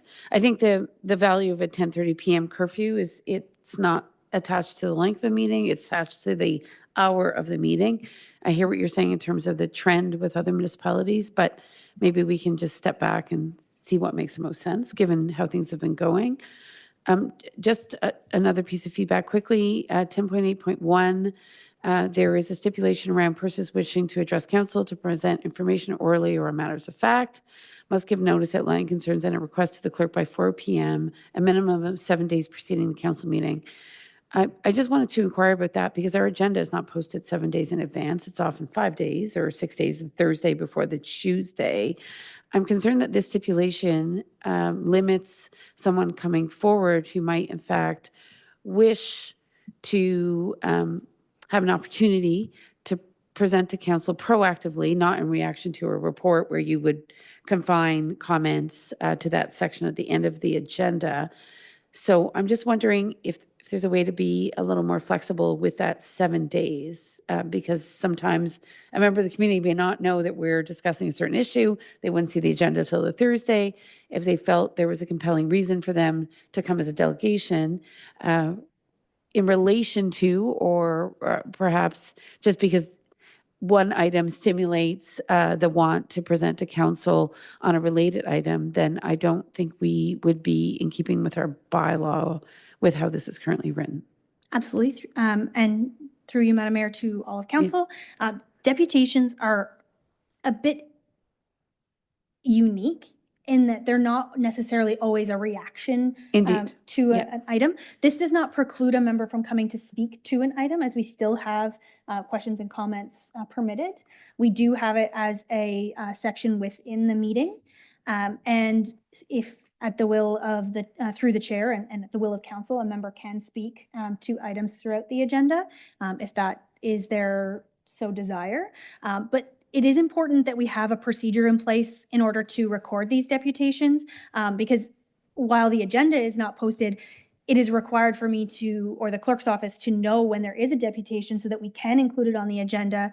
7 days preceding the meeting would give me 1 day with the information that they provide in order to adequately put it in the agenda and then circulate it as per our policy for the public to see what a deputation was coming for.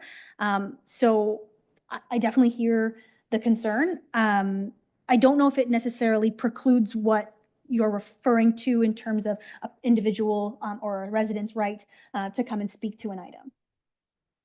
Okay. If that answers. So certainly we can have more discussion offline about what you're saying, which I can appreciate, which is you need enough notice to potentially put the delegation on the agenda because they're included in the agenda. So that it might be more rare that someone would emerge with a delegation request after an agenda was posted. It's just to obviously allow for some flexibility while honoring the notice provisions that are practical for the clerk's office, but we can take that up before the next reading. We could also add additional language in the next reading with regards to at the discretion of the clerk's office. Right. To allow for those certain circumstances that may come up. For example, perhaps there's an event coming or there's been a circumstance in the community where a deputation for a proclamation becomes very evident or necessary because a looming event or date or Correct. Yes. variety of potential reasons, which may have prevented them or precluded them from meeting that deadline. While the preference perhaps would be that 7 days, we do often make amendments to the agenda. It's just sometimes it's always preferable to be in before that deadline, but we could add some discretionary language. Indeed. Okay. Thank you. Anything else, colleagues, that stands out for you? I'm not seeing anything. Councillor Strachan, just before we wrap up, go ahead. Thank you, through Madam Mayor. Two quick points. So the current 3.5 hours is different from our current operations. We normally go to 10:30 before we look for an extension. So I think that may have been touched on what you said. I'm not sure if I missed that or not. And the other point is if there are changes between the first and second reading or the second and third, are you able to provide track changes for those changes so that we can, at least going forward, see what is being amended as we make some suggestions and so on? Absolutely. We're able to do that with this version of the document. Thank you. Great. So then my final comment would be just in terms of the calling of special and emergency meetings, I don't see, and maybe I'm missing it, the stipulation of it being 24, 48 hours. I don't know if that needs to be here or if in fact we do have the discretion with less time to call a special meeting of council. So I just wanted to ask that you speak to that. Absolutely. I'm just going to get to that section. I know that with emergency meetings, Madam Mayor, there is no prescribed timeline. Yes. An emergency meeting can be called at any time. The section is 4.11 on page 4. The title is Special and Emergency Meetings. So it seems to have the same provision for both special and emergency.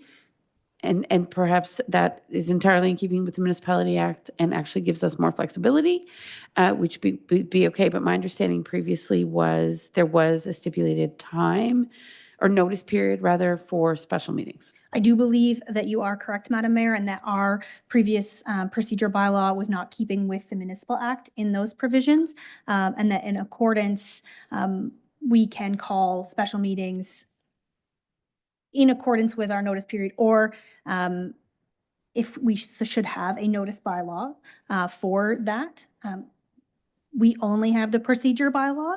However, I can provide additional information if that is the desire of council to provide that additional context for how and when a special and emergency meeting could be called, as they often or could come up. Indeed. Okay. Excellent. Okay. Colleagues, anything else? Okay. Deputy Mayor. Yeah, just to follow up on my earlier question about committees of council, I understand a special bylaw is being considered.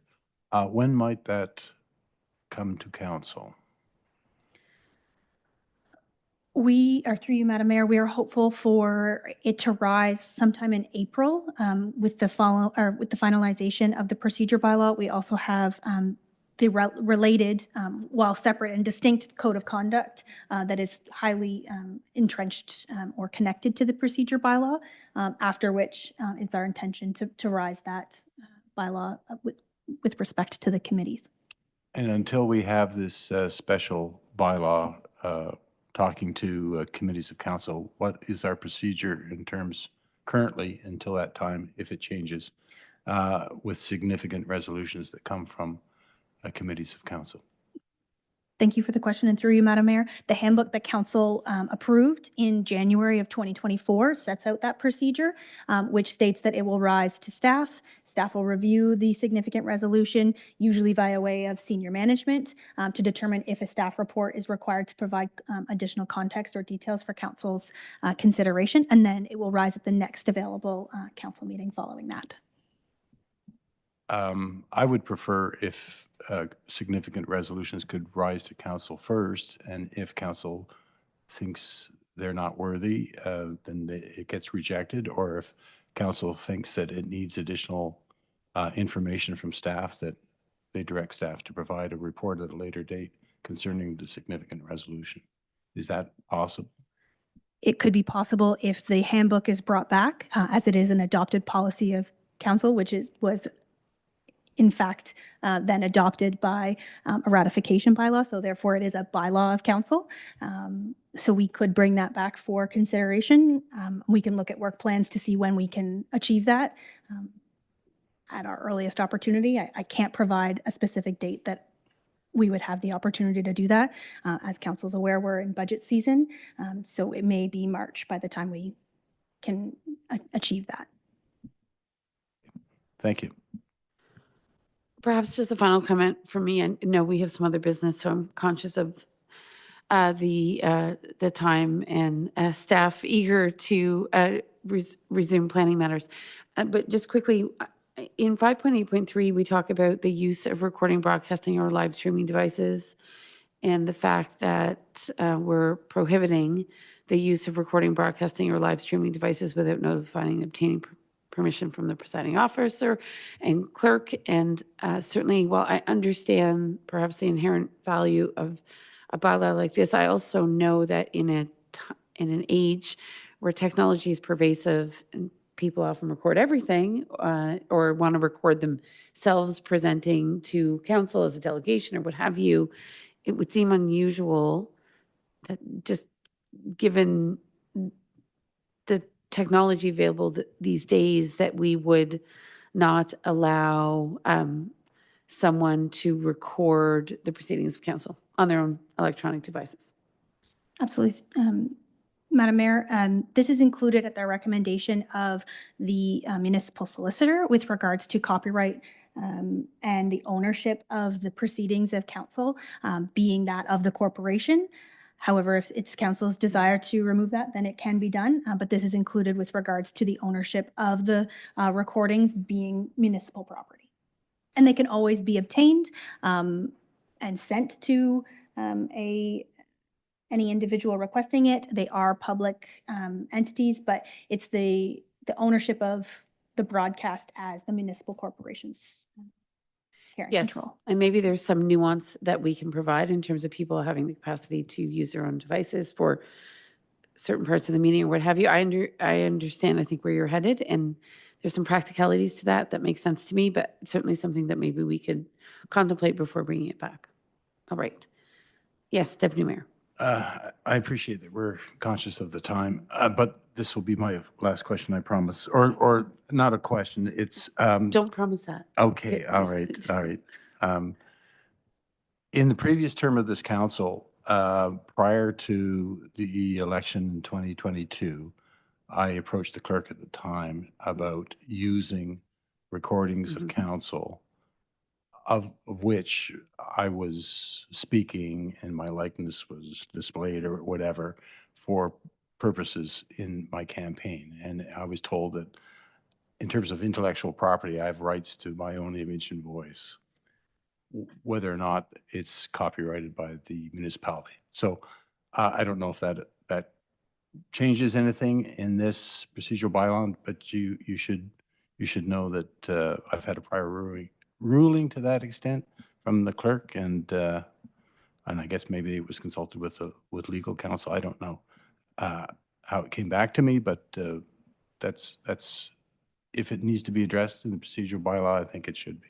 That would actually be entertained through you, Madam Mayor, to Deputy Mayor on the use of corporate resources policy with respect to the election. And there is a dedicated policy for those uses in preparation for the election when candidates are members of council currently or could potentially have access to materials that would be regularly in ownership of the municipality. And it's fortunate that you bring that policy up. As the clerks enter the end of the summer season, you will see a slew of policy review as required under legislation for us to bring forward for review and update as we enter the seemingly far away election, but not so seemingly far in terms of our preparation as the clerk's office. So you will see that policy rise before the end of the year.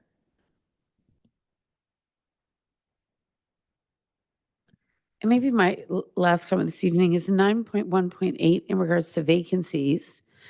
It stipulates that if someone dies, whether before accepting office, the seat becomes vacant. And I'm curious to know why we have to invoke death to understand that there would be a vacancy. Is it that without this particular clause, someone who had passed away still holds office? This only is included, Madam Mayor, as a copy or subsections as recorded under the Municipal Act and the Elections Act.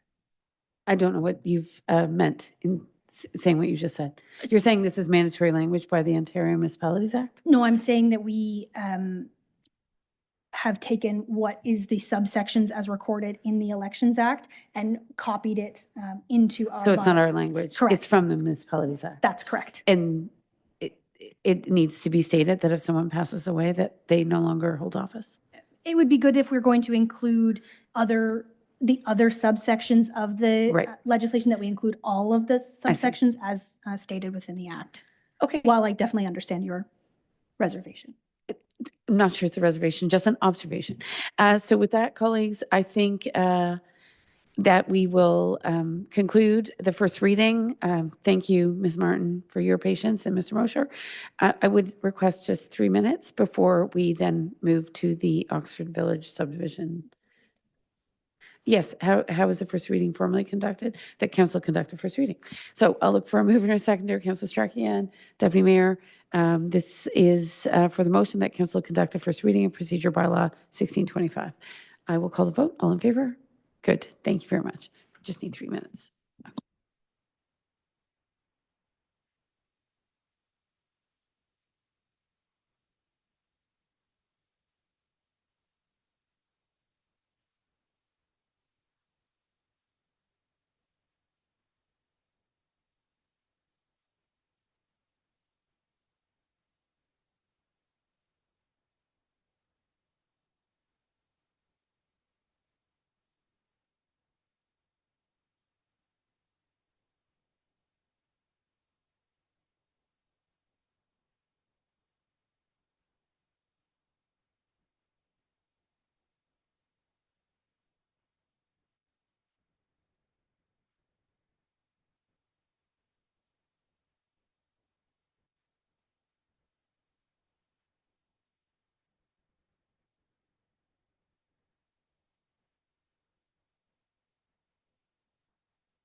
Okay.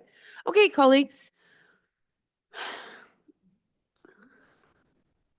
So I would note that next we're going to Oxford Village Phase 2 draft conditions.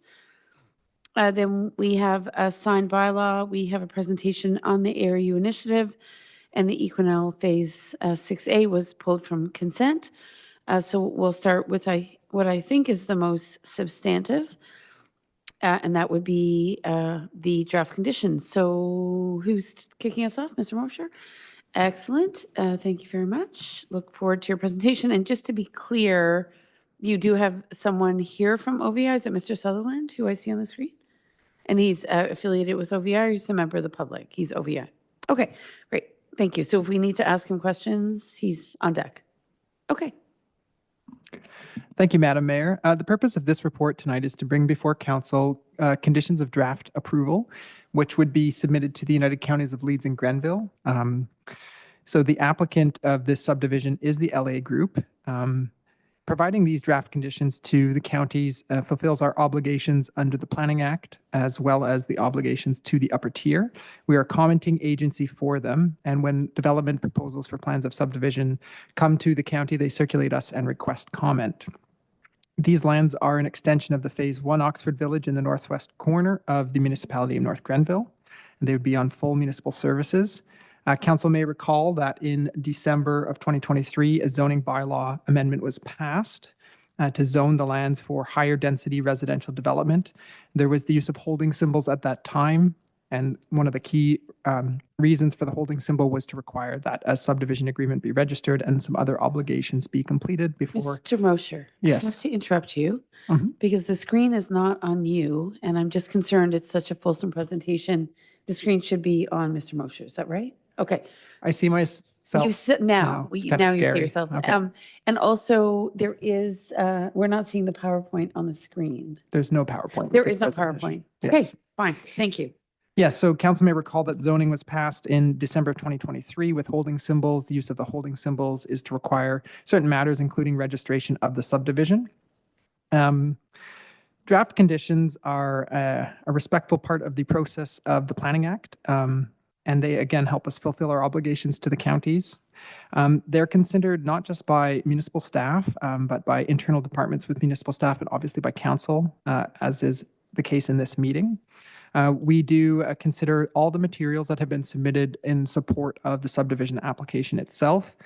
This includes things such as engineering documents, environmental, geotechnical, and these are all used together to work collaboratively to establish requirements to be cleared before subdivision registration occurs. So before the lots are actually created, all of these conditions, all 43 of them, 45, 46 of them would need to be cleared.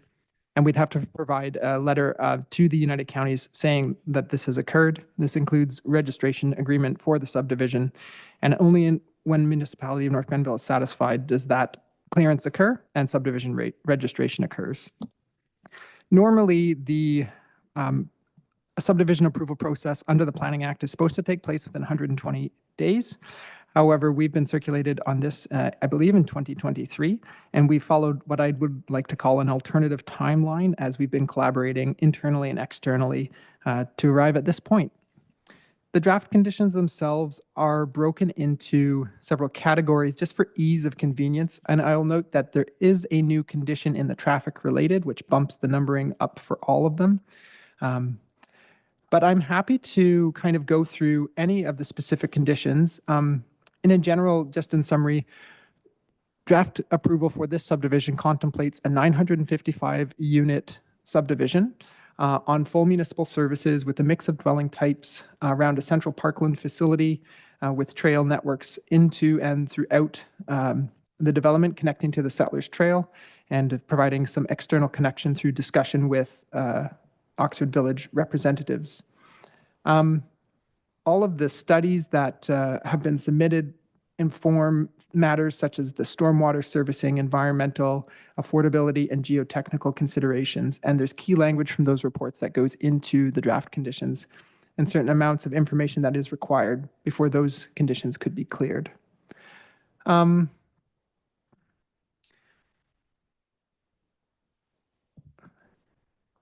There is no public consultation for this specific report. Although there was the related public consultation that did occur during the zoning amendment application, we received comments from the public at that meeting, and many of them were related to the loss of vegetation and the concern for the Settlers Trail. At that meeting, and again today, we noted that the Transportation Master Plan identifies that it would be a trail, that the trail would be converted to a roadway. However, a timeline is not specified. In the master plan in the concept plan that's been provided by Oxford Village, they note that they would keep a buffer, 4-meter buffer adjacent to the Settlers Trail, and a permanently vegetated state so long as the trail remains in that type of configuration. With this report, there are attachments, including the fulsome draft conditions, a copy of the amending zoning bylaw just for reflection, and the current concept plan.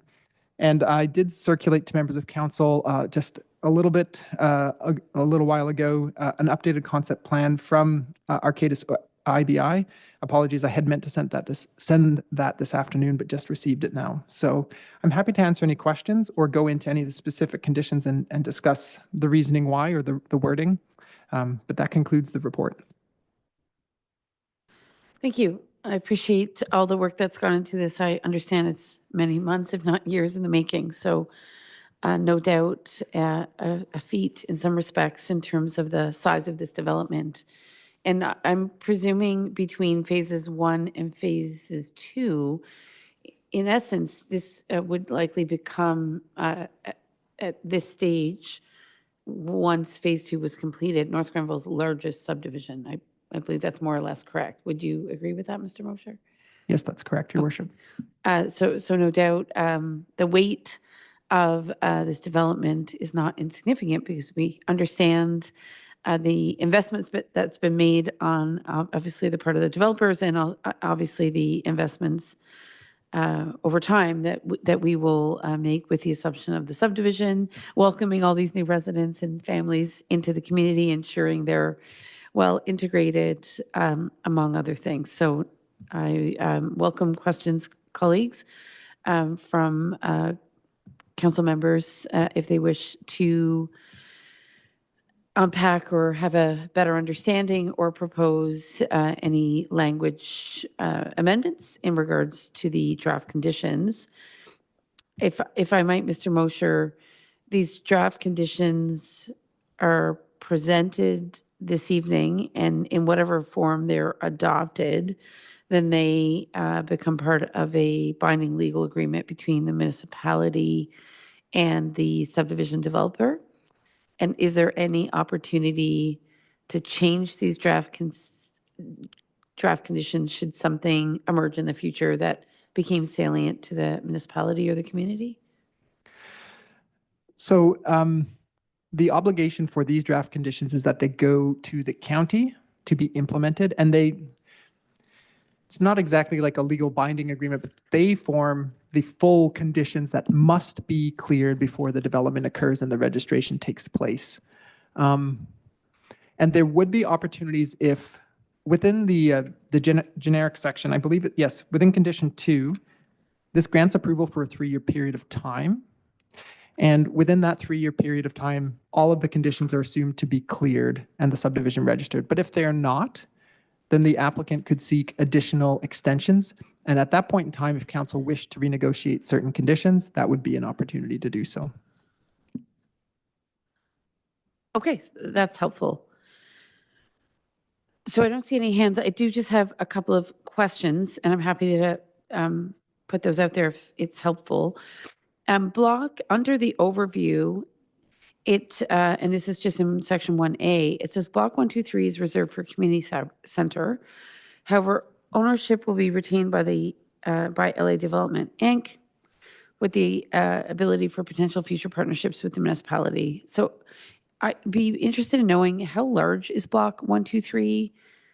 Does the municipality at this stage have we contemplated the establishment of a community center? I understand that the developer had proposed various different scenarios for a possible community center that would maybe include recreational amenities.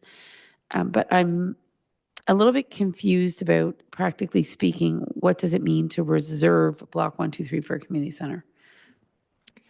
Thank you, Madam Mayor. So first question, the size of it would be 0.6 hectares, and that is about 1.5 acres. And no, there's been no substantial discussions to date with any departments. And you're correct that the circulation materials showed that it would potentially be some type of a community center. So that point is just put in here for convenience and just so that everybody knows what Block 123's purpose is. And as we've seen in previous developments, sometimes, and this precedes my time at this table, sometimes developers decide that those blocks are more valuable for additional residential units or what have you. So the reference to this block, what are the conditions under which we as a municipality would be advised of a desired change to the designation of this block, and who has the authority to do that? It's a good question. Madam Mayor may recall that when the zoning bylaw was passed, these lands were zoned institutional with a holding symbol. So the holding symbol is requiring that the subdivision agreement be executed before that development would occur. So before a change could happen to make those lands, let's say, residential or something else like that, it would have to come back to council for a requested site-specific zone amendment. And then council would have the discretion to either approve or reject that.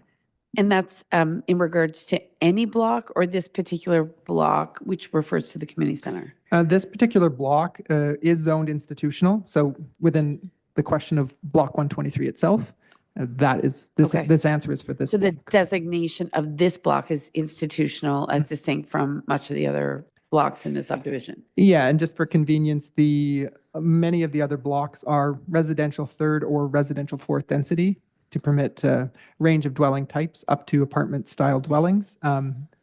But this Central Park area, the area around the Niblett wetland and the active transportation networks adjacent to the Niblett wetland are all zoned either institutional or environmental protection in the case of the wetland itself. And that's to preserve the intention, right, with these particular lands, not just Block 123, but also the wetland and passive rec space, Yes, correct. right? In which case the developer doesn't have the discretion to make a change without our explicit consent. Correct. And then the adjacent lands and the wetland are proposed to be transferred to the municipality as well. Right. Through the registration process, before the registration process. And before registration means before homes are built, or? Yes. Okay. Yes. Okay. But what I'm hearing you say is, our Parks and Rec team haven't necessarily contemplated at all the use of this block at this time. Of course, it's still very preliminary. But that being said, with 900 homes, maybe there is some inherent value in a community center. Of course, the developer could do that at their discretion and their cost, but I would be surprised that they would do that entirely independently. They may have many different reasons for wanting to collaborate with the municipality in the establishment of some sort of center should it come to fruition. So I would expect that there would be some discussion with our Parks and Rec team in particular, or with other departments on whether or not a community center would materialize. Thank you, Madam Mayor. So while the draft conditions don't expressly consider that, and there's no requirement for that, yes, our understanding is that there's been every intention that the developers indicated they would like to have discussions with North Grenville about how that would work. Okay. I have an affordable housing question, colleagues, but I'm happy to acknowledge any questions before I go there. So I see Deputy Mayor and Councillor Sullivan. Oh, Councillor Sullivan. Okay, go ahead. Okay. And then Deputy Mayor. Okay. Okay, thank you, Madam Mayor, through you to Deputy Director Mosher. Last evening, the Health, Wellness, Fitness, Active Transportation Committee met, and this was on the agenda. We thought that Director Martin or yourself were going to be there and present it and answer some of the questions, but maybe there was a mix-up. I'm not sure how it happened, but anyway, they do have, from what we had to look at last night and from what I had available for tonight's meeting, they do have some significant questions, as do I. And so on paragraph 13 and 14, they talk about the pedestrian and active transportation connections. And in my opinion, the language in paragraph 14 in particular is all very passive. There's nothing active about it being built, when it will be built, that it will be built prior to the construction of phase 2, because we've indicated that we're not comfortable approving any further development to the west without having safe active transportation established prior to any further construction. So that is something that the that advisory committee was very firm about, as am I, and I believe other council colleagues. So my question is, registration of this has to be done prior to any construction. And is it going to be that this connection, Depensier, Pine Hill, unopened road allowances will be done prior to any construction in phase 2? And that I don't see any mention in here of a PXO at the roundabout at Pine Hill, but that is something that I believe was in the notice of motion that was put forward and recommended by the Advisory Committee for Health, Wellness, Fitness, Active Transportation. So those are 2 questions that I have. And then there's another question about Equinel. Well, that'll come later.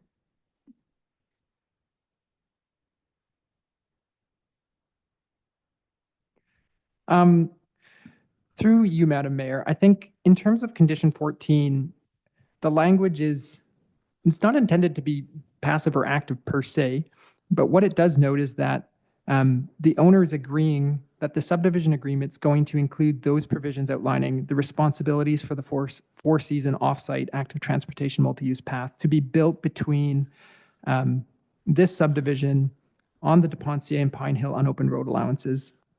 So it's holding a place in saying that we don't have that specific language today for draft conditions, that this will be fleshed out and would be fleshed out as part of the subdivision agreement. And then it goes further to say that, just to provide like a bit of explicit direction about where the path would go. The obligations for the municipality in terms of illumination plans and cost sharing for that. If it would help, we could say that this would be to the satisfaction of the municipality. We could add that wording, but I think in general, the fact that there would be additional discussion about what this looks like, and that's going to be specified within the subdivision agreement is a proper and appropriate mechanism where this will be addressed. And we don't know exactly today where this is going to, we know it's going to be on the Depensier and Pine Hill unopened road allowances, but we don't know the specific form and function. We don't have the detailed design. We don't have any of those things, but this does commit that those things will occur. And I think if it's helpful, we could add the language that it's to the satisfaction of the municipality. Because ultimately what happens with these draft conditions is that before we can clear them, the municipality has to be satisfied that the things have been done as outlined. Okay, it doesn't outline when it will be done. There's currently 300 homes, 300 units in phase 1, and those folks that live in there do not have a safe connection to any shopping, to the rest of the municipal or the rest of the urban area in Kemptville. And the advisory committee has asked that I propose deferral of this until they have a chance to speak with or to ask questions of either yourself or Director Martin, because they're concerned about that it go ahead, and it would be kind of, I mean, we know that a lot of things have gone ahead and it takes years. And if they were to say that until this is all finished, they're not doing that, or until Pine Hill or Campville Lifestyles is built and that connection is built, this isn't going to happen. And like they're not satisfied that this would be put in place at an appropriate time. And I believe the notice of motion that was put forward on their recommendation said that this would be done when or before construction started or any further expansion to the west of County Road 44. Councillor Sullivan, maybe I can add some additional context, Mr. Mosher, West of 44. if that would be helpful. I know that in my brief exchange with the developer in regards to this permanent four-season maintained illuminated multi-use pathway, the commitment had been that it would be done no later than a 3-year window. So I do wonder if we could just entrench a timeline into this active transportation commitment. As I believe, Ms. Martin, you're aware, because we had the discussion together with Mr. Guy, there is now a commitment by the county and the municipality to ensure that there is a paved shoulder on County Road 43 from the Pine Hill roundabout to the entrance of OVI that would be maintained all year long with bollards. And I regret that Ms. Dunlop isn't here to speak to this because she was definitely a big part of that conversation. And this would be an interim measure. So a paved shoulder with bollards and four-season maintenance would ensure that until we had the multi-use pathway that's proposed between Pine Hill or on Pine Hill down to Pensier, there would be a safe passage for residents of OVI. So that was something that was extensively discussed with our county colleagues, because of course it's a county road. So I do wonder, I know that the reference to the interim measure, which is the paved shoulder with bollards and four-season maintenance, is not referenced in this agreement, but it is our understanding that both counties and the municipality have a commitment to establish that pedestrian access, if you will, in this calendar year, recognizing that, to Councillor Sullivan's point, there are many people who have already moved in to what I believe is a 450 home subdivision. Not everyone's there yet, but they're certainly coming. So I guess to get to the crux of the matter, Mr. Mosher, is it possible to just include a stipulation around timelines? It's a very interesting question, Madam Mayor, and I think the language that's included here is that these things will be completed like before the subdivision agreement is actually drafted, which could take some time. Again, the draft approval typically lasts for 3 years. So if council wanted to enter into a separate agreement that specified that, I would think that that would be the proper mechanism that you want to use, not these draft conditions. And don't try and, because if this takes time, if the market conditions change, if they can't get registration within 3 years, but you're wanting this thing to occur now, that sounds like a separate agreement, not within these draft conditions, what you're talking about. Right. So, but if you can correlate the establishment of the pathway with the registration of the subdivision, right, within a year of the registration of the subdivision, not, right, maybe that would be a more practical way to impose a time limit. I think the concern might be that once they have their draft subdivision provisions, what is the motivation to be inclined to enter into a separate agreement on a timeline? I know that there is goodwill, a lot of goodwill, because I was part of a conversation where this particular multi-use pathway was described, and obviously the developer very willingly agreed to entrench this language into the draft conditions. So I understand that that goodwill is there, but obviously for the comfort of council and the community, I think it might make sense to potentially put in a stipulation that, to your point, is very practical, because it could be 3 years before they register the subdivision. So maybe there's a different way to construct a timeline that allows for a certain amount of accountability, and for council and the municipality to communicate with confidence that this is coming. It's not a decade away, if you understand. So thank you very much, Madam Mayor. I think it's because we don't know when registration will occur. That is a date in the future that is very much dictated Yes. by the developer. Understood. So again, I think if you're looking for very quick specificity or it's going to happen within a calendar year, nothing prohibits or prevents you from entering into a separate agreement with the developer to specify very detailed obligations of what you want this path to look like and when and how it's going to occur. I don't think, in my professional opinion, these draft conditions aren't the proper mechanism for that. And nothing would prohibit you or preclude you from doing a separate agreement.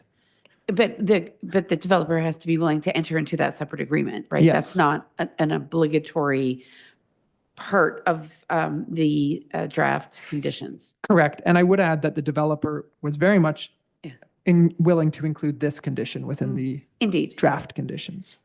And I really think it's just a matter of timing. So maybe just to put some of Councillor Sullivan's concerns to rest, though I'm not presuming that they would, but if we said subject to a separate agreement between the municipality and the developer in this draft condition. So if we could reference a agreement that we would like to enter into in regards to the timing of that multi-use pathway, that would at least allow for the mechanism of the agreement to be established. Is that possible? Just bear with me. Okay, no problem at all.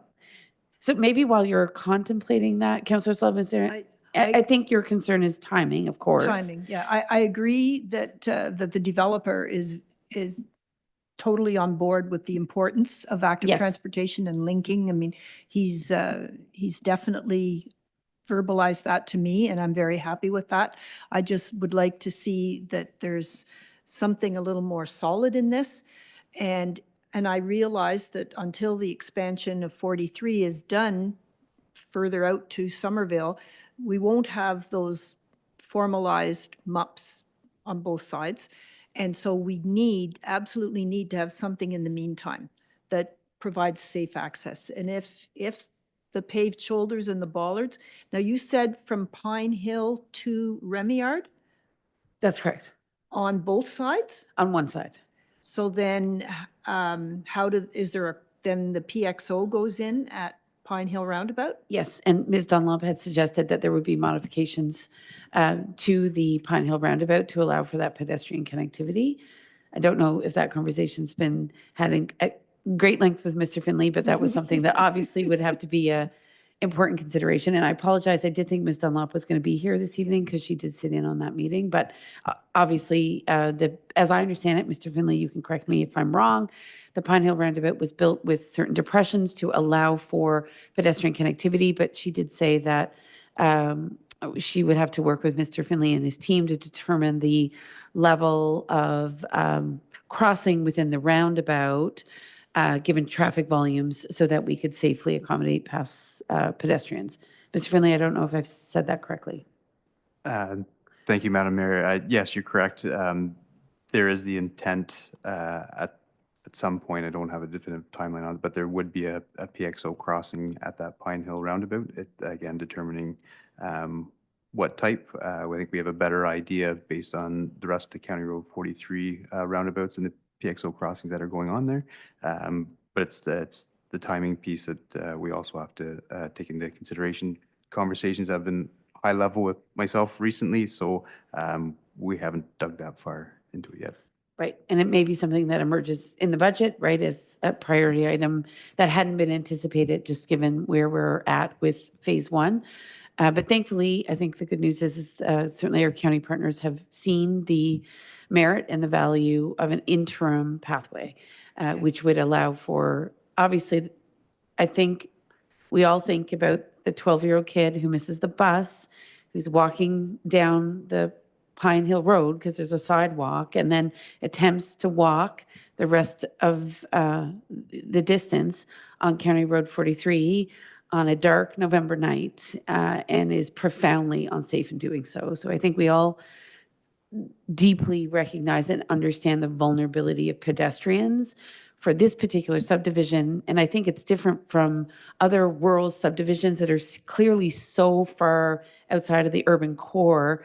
No one would say, hey, you're not that far from Kempville Mall, just walk the extra 750 meters. But clearly there's such vulnerability for any pedestrian on a county road, a busy county road, that I was grateful that Mr. Guy, who is the Director of Public Works at the counties, saw merit and went to look at the road, County Road 43, between Remier and Pine Hill, and acknowledged and agreed to put in a paved shoulder to at least allow for some pedestrian connectivity. And then the conversation with Ms. Dunlop was, of course, could we also accommodate year-round bollards and year-round maintenance so that it could be fully utilized by pedestrians, whether you're 12-year-old coming home from school or a senior wanting to walk to the grocery store or anyone in between.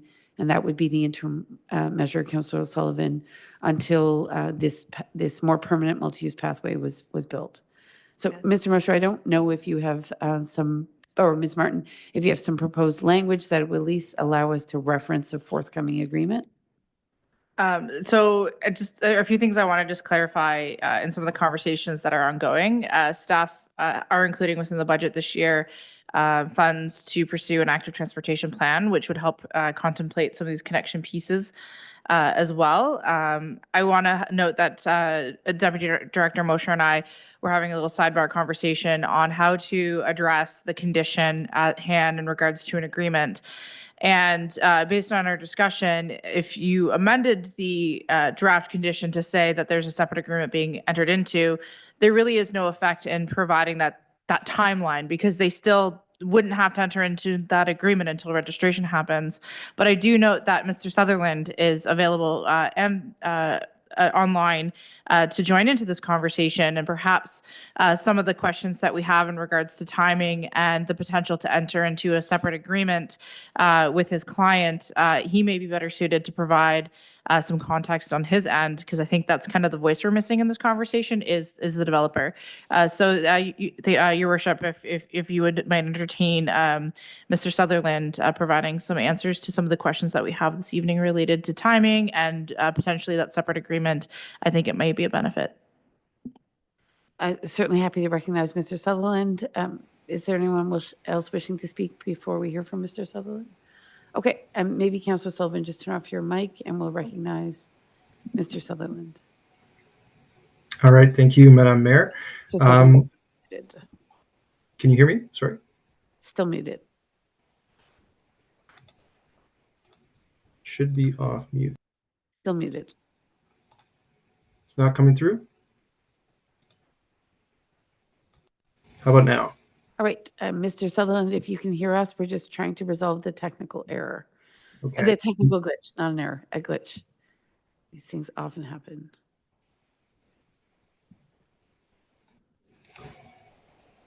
Can you hear us, Mr. Sutherland? Yes, I can hear you. Okay.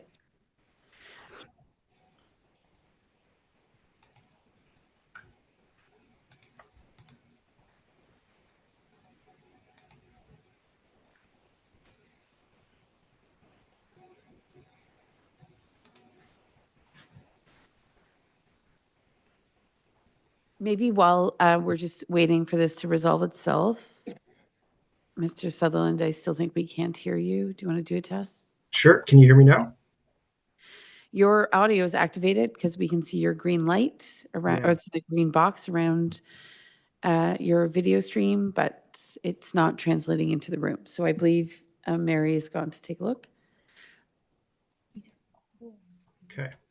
You're audible on the Zoom, just not in chambers where we are this evening. So hang on. Understood. Hopefully we'll get there. Yeah.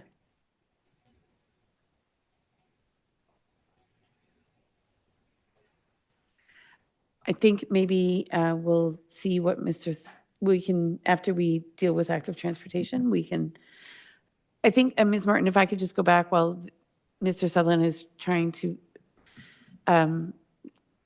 contribute once the technical glitch is resolved.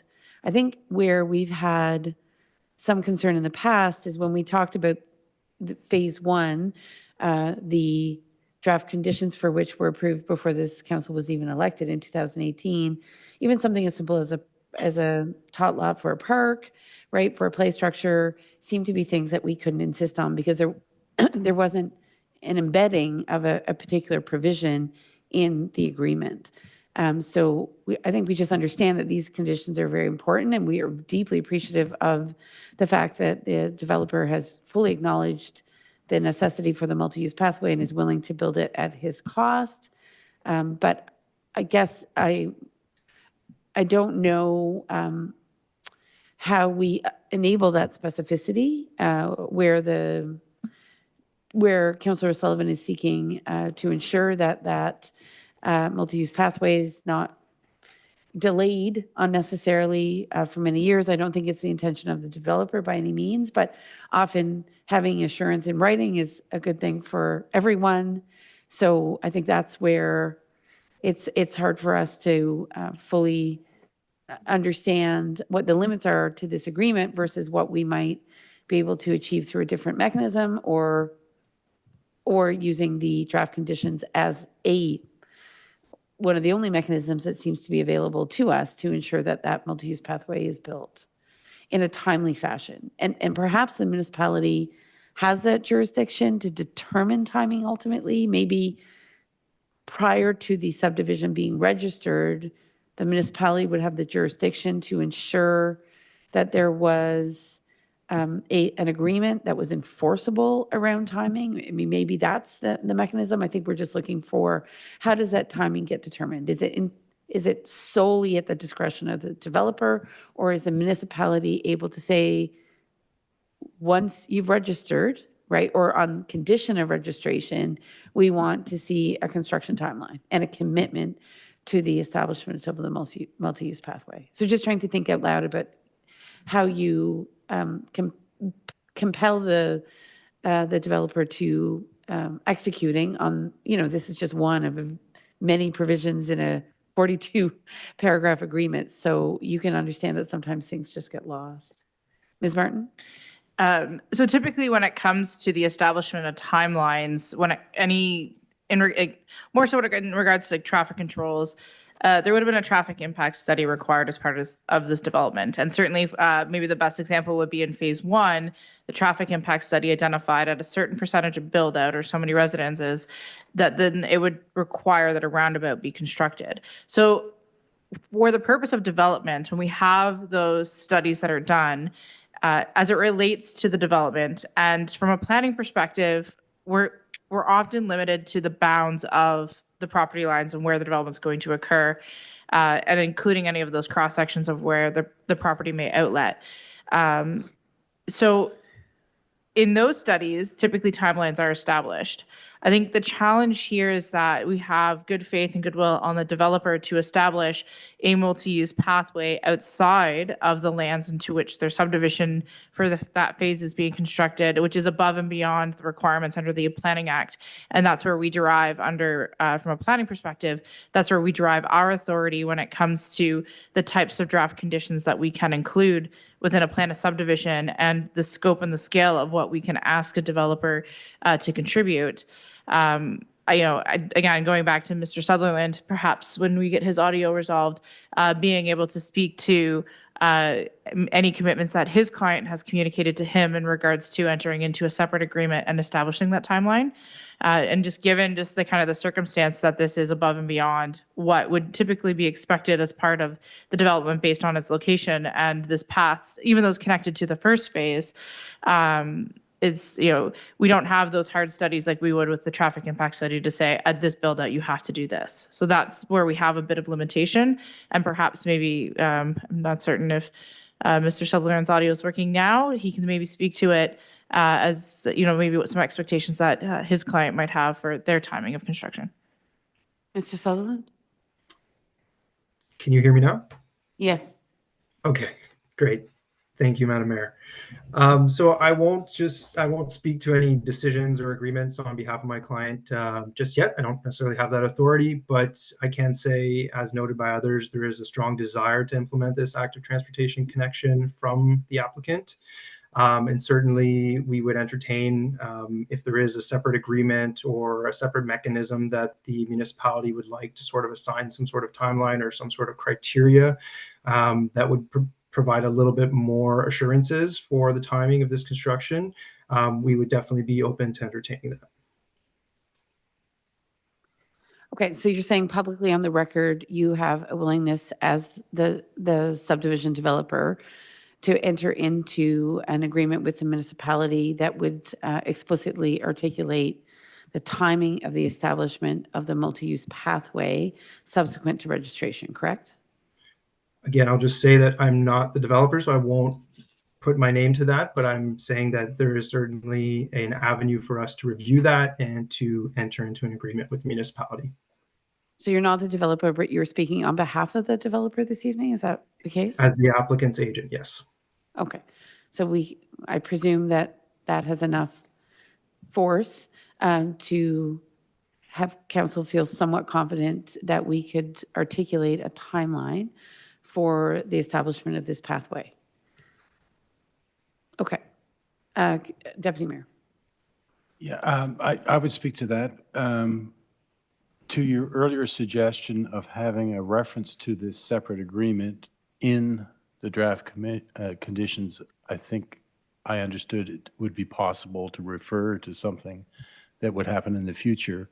And I think that given that the homes in phase one are starting to be occupied, that time is of the essence, because now we have people walking that dangerous stretch of road, and more so come the spring.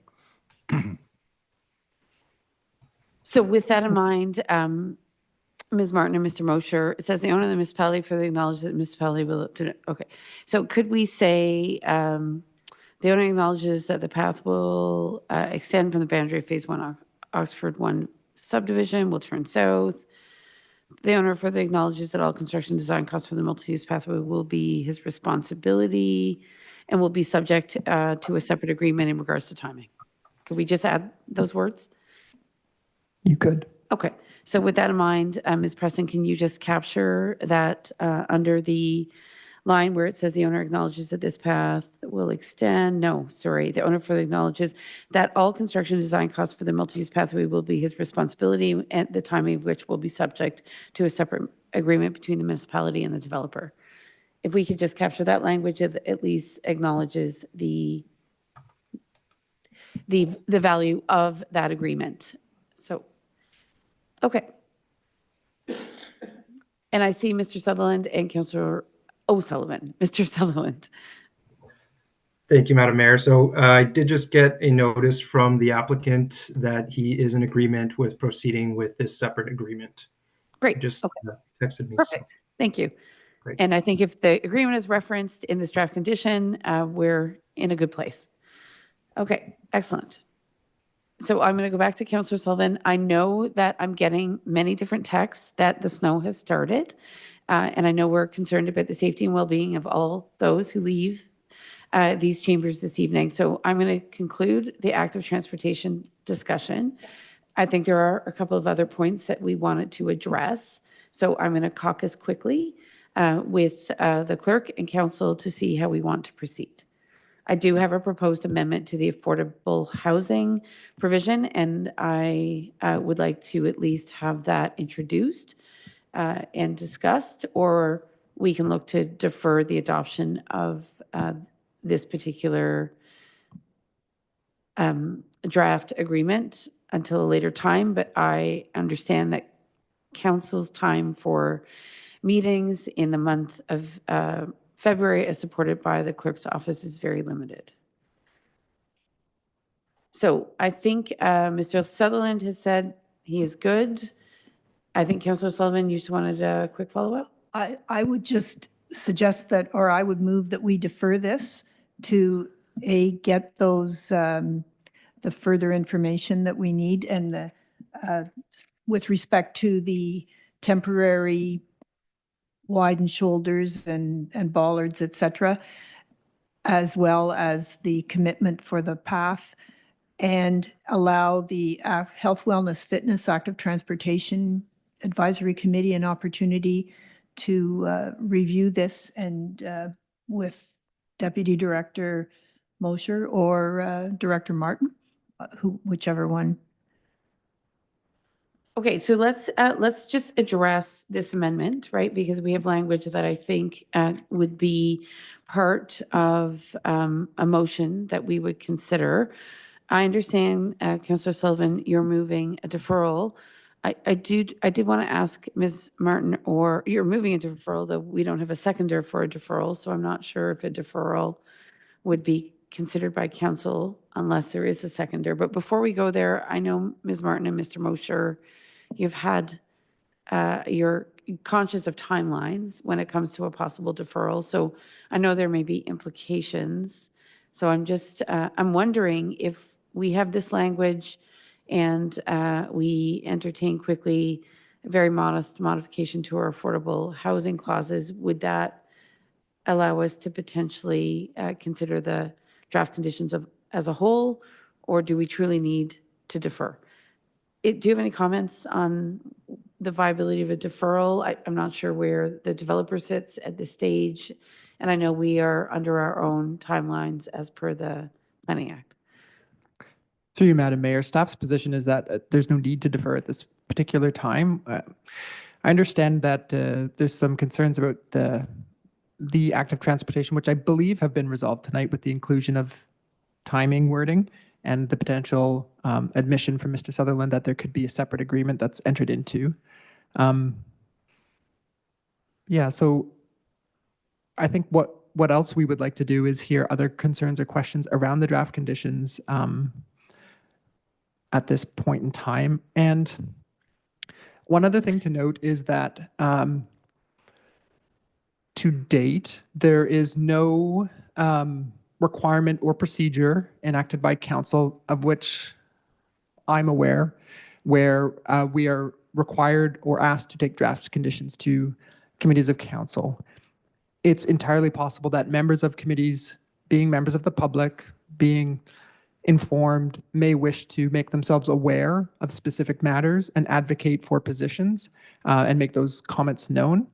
To our knowledge as staff, that has not occurred up to this meeting, and I'm not aware of any procedure that is required for us to go through.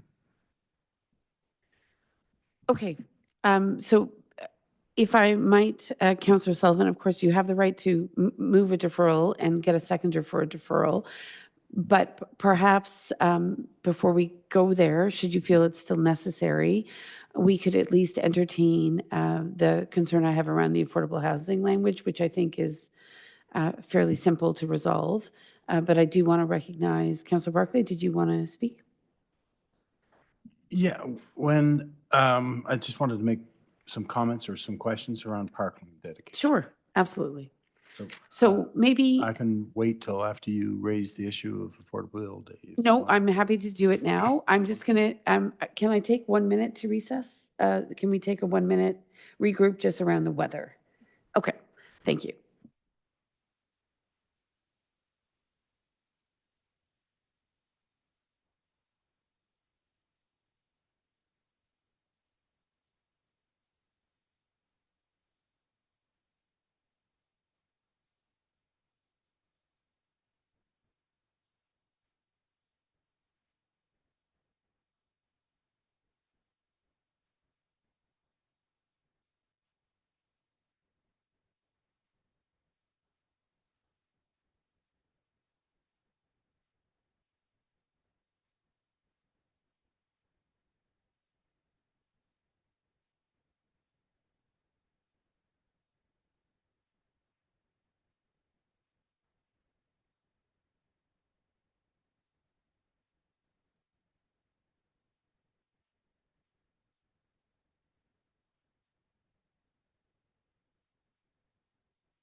Okay, colleagues, having had the chance to regroup in light of the impending storm, which I understand has begun, what we plan to do this evening with council's indulgence, of course, is to hear any remaining concerns in regards to the draft conditions for the subdivision agreement. And after that, I would like to ask council to consider the suspension of its regular meeting on February 12th, which would reconvene on Wednesday, February 19th at 6:30 p.m. in council chambers.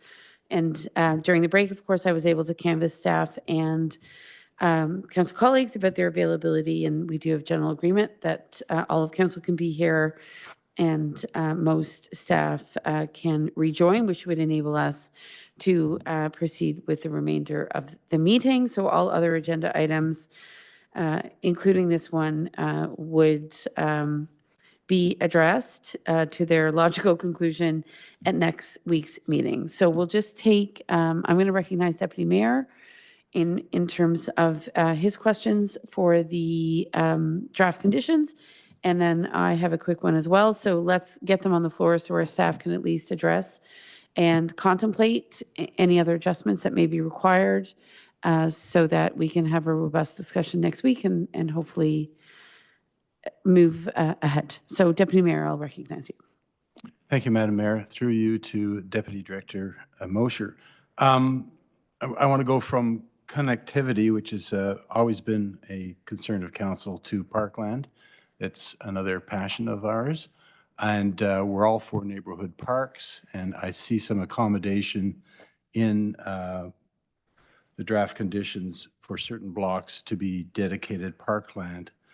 In light of recent conversations related to the Parks, Rec and Culture Master Plan that anticipates a larger park in the next 10 years being required because of population. When it says in these draft conditions that, for example, block 142 is proposed to be dedicated, oh, maybe that's the wrong example. Blocks 133 to 136 inclusive are proposed to be transferred to municipality for open space, with block 133 being considered for parkland dedication. So a couple of questions connected to this, and I don't expect an answer right away, but when it says proposed, a certain block is proposed to be dedicated for parkland, that means there's certain flexibility within this draft plan of subdivision for other blocks possibly being dedicated to parkland. So in light of the Parks, Rec and Culture Master Plan, they're looking for, and I think the number or the size of the park being bandied about is 30 acres, certainly more than 10.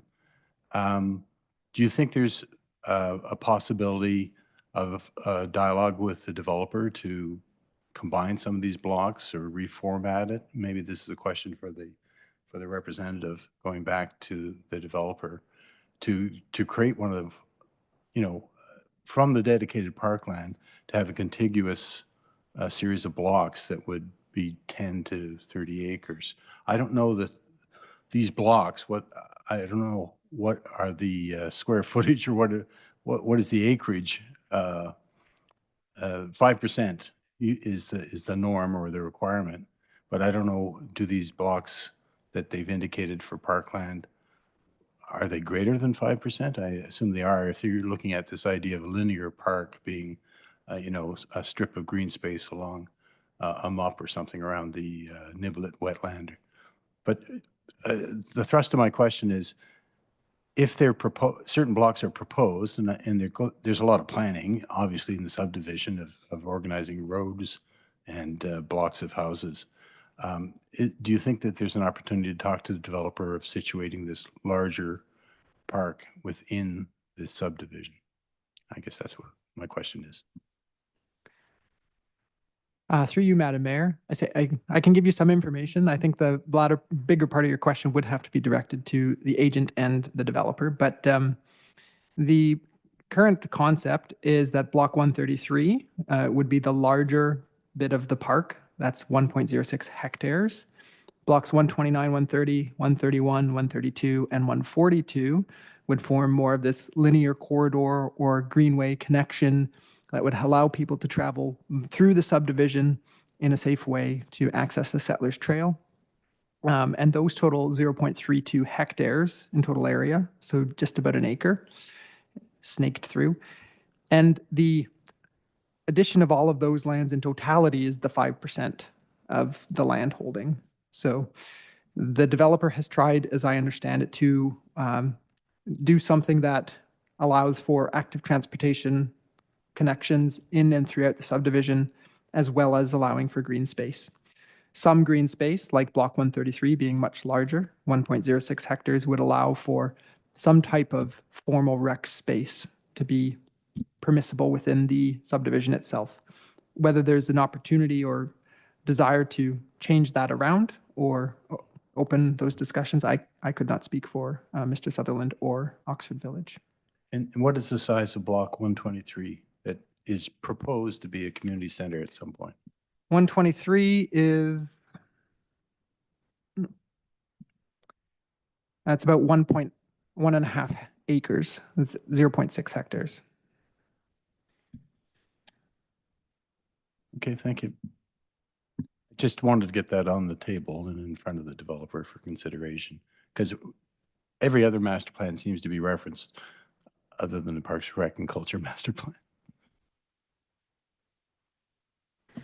Thank you. Those are good points, Deputy Mayor. So appreciate you bringing that forward.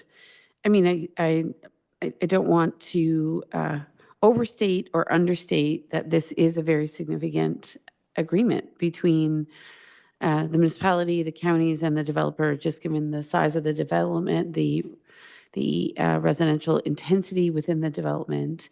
And certainly I know much thought has gone into the development of these draft conditions to meet many of the municipal obligations that are absolutely imperative, whether it's water and sewer and roads and other networks that are important for this subdivision to function at the highest level possible. But we know that many of the things that will make this a subdivision a place where people enjoy a high quality of life are access to parks and pedestrian pathways and the ability to build community within the subdivision and outside of the subdivision. So I fully appreciate that it feels, I certainly feel the weight of making sure that we do our part. And I know how diligently staff have worked to the same end. So I think all questions are good questions.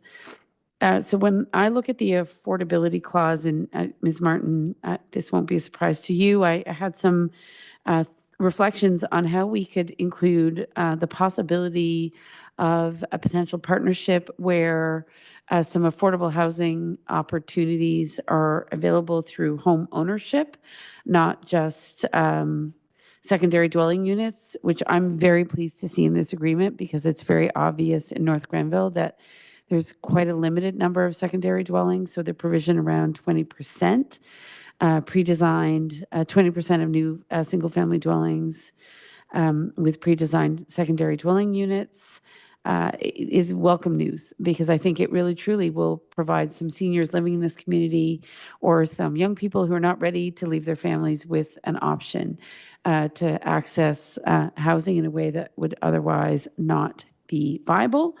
I would like us to consider the inclusion of a clause C under number 40, which would be something along the lines of, and I look forward to your feedback tonight or another night, that we consider opportunities to facilitate affordable home ownership in partnership with the municipality and relevant not-for-profit groups.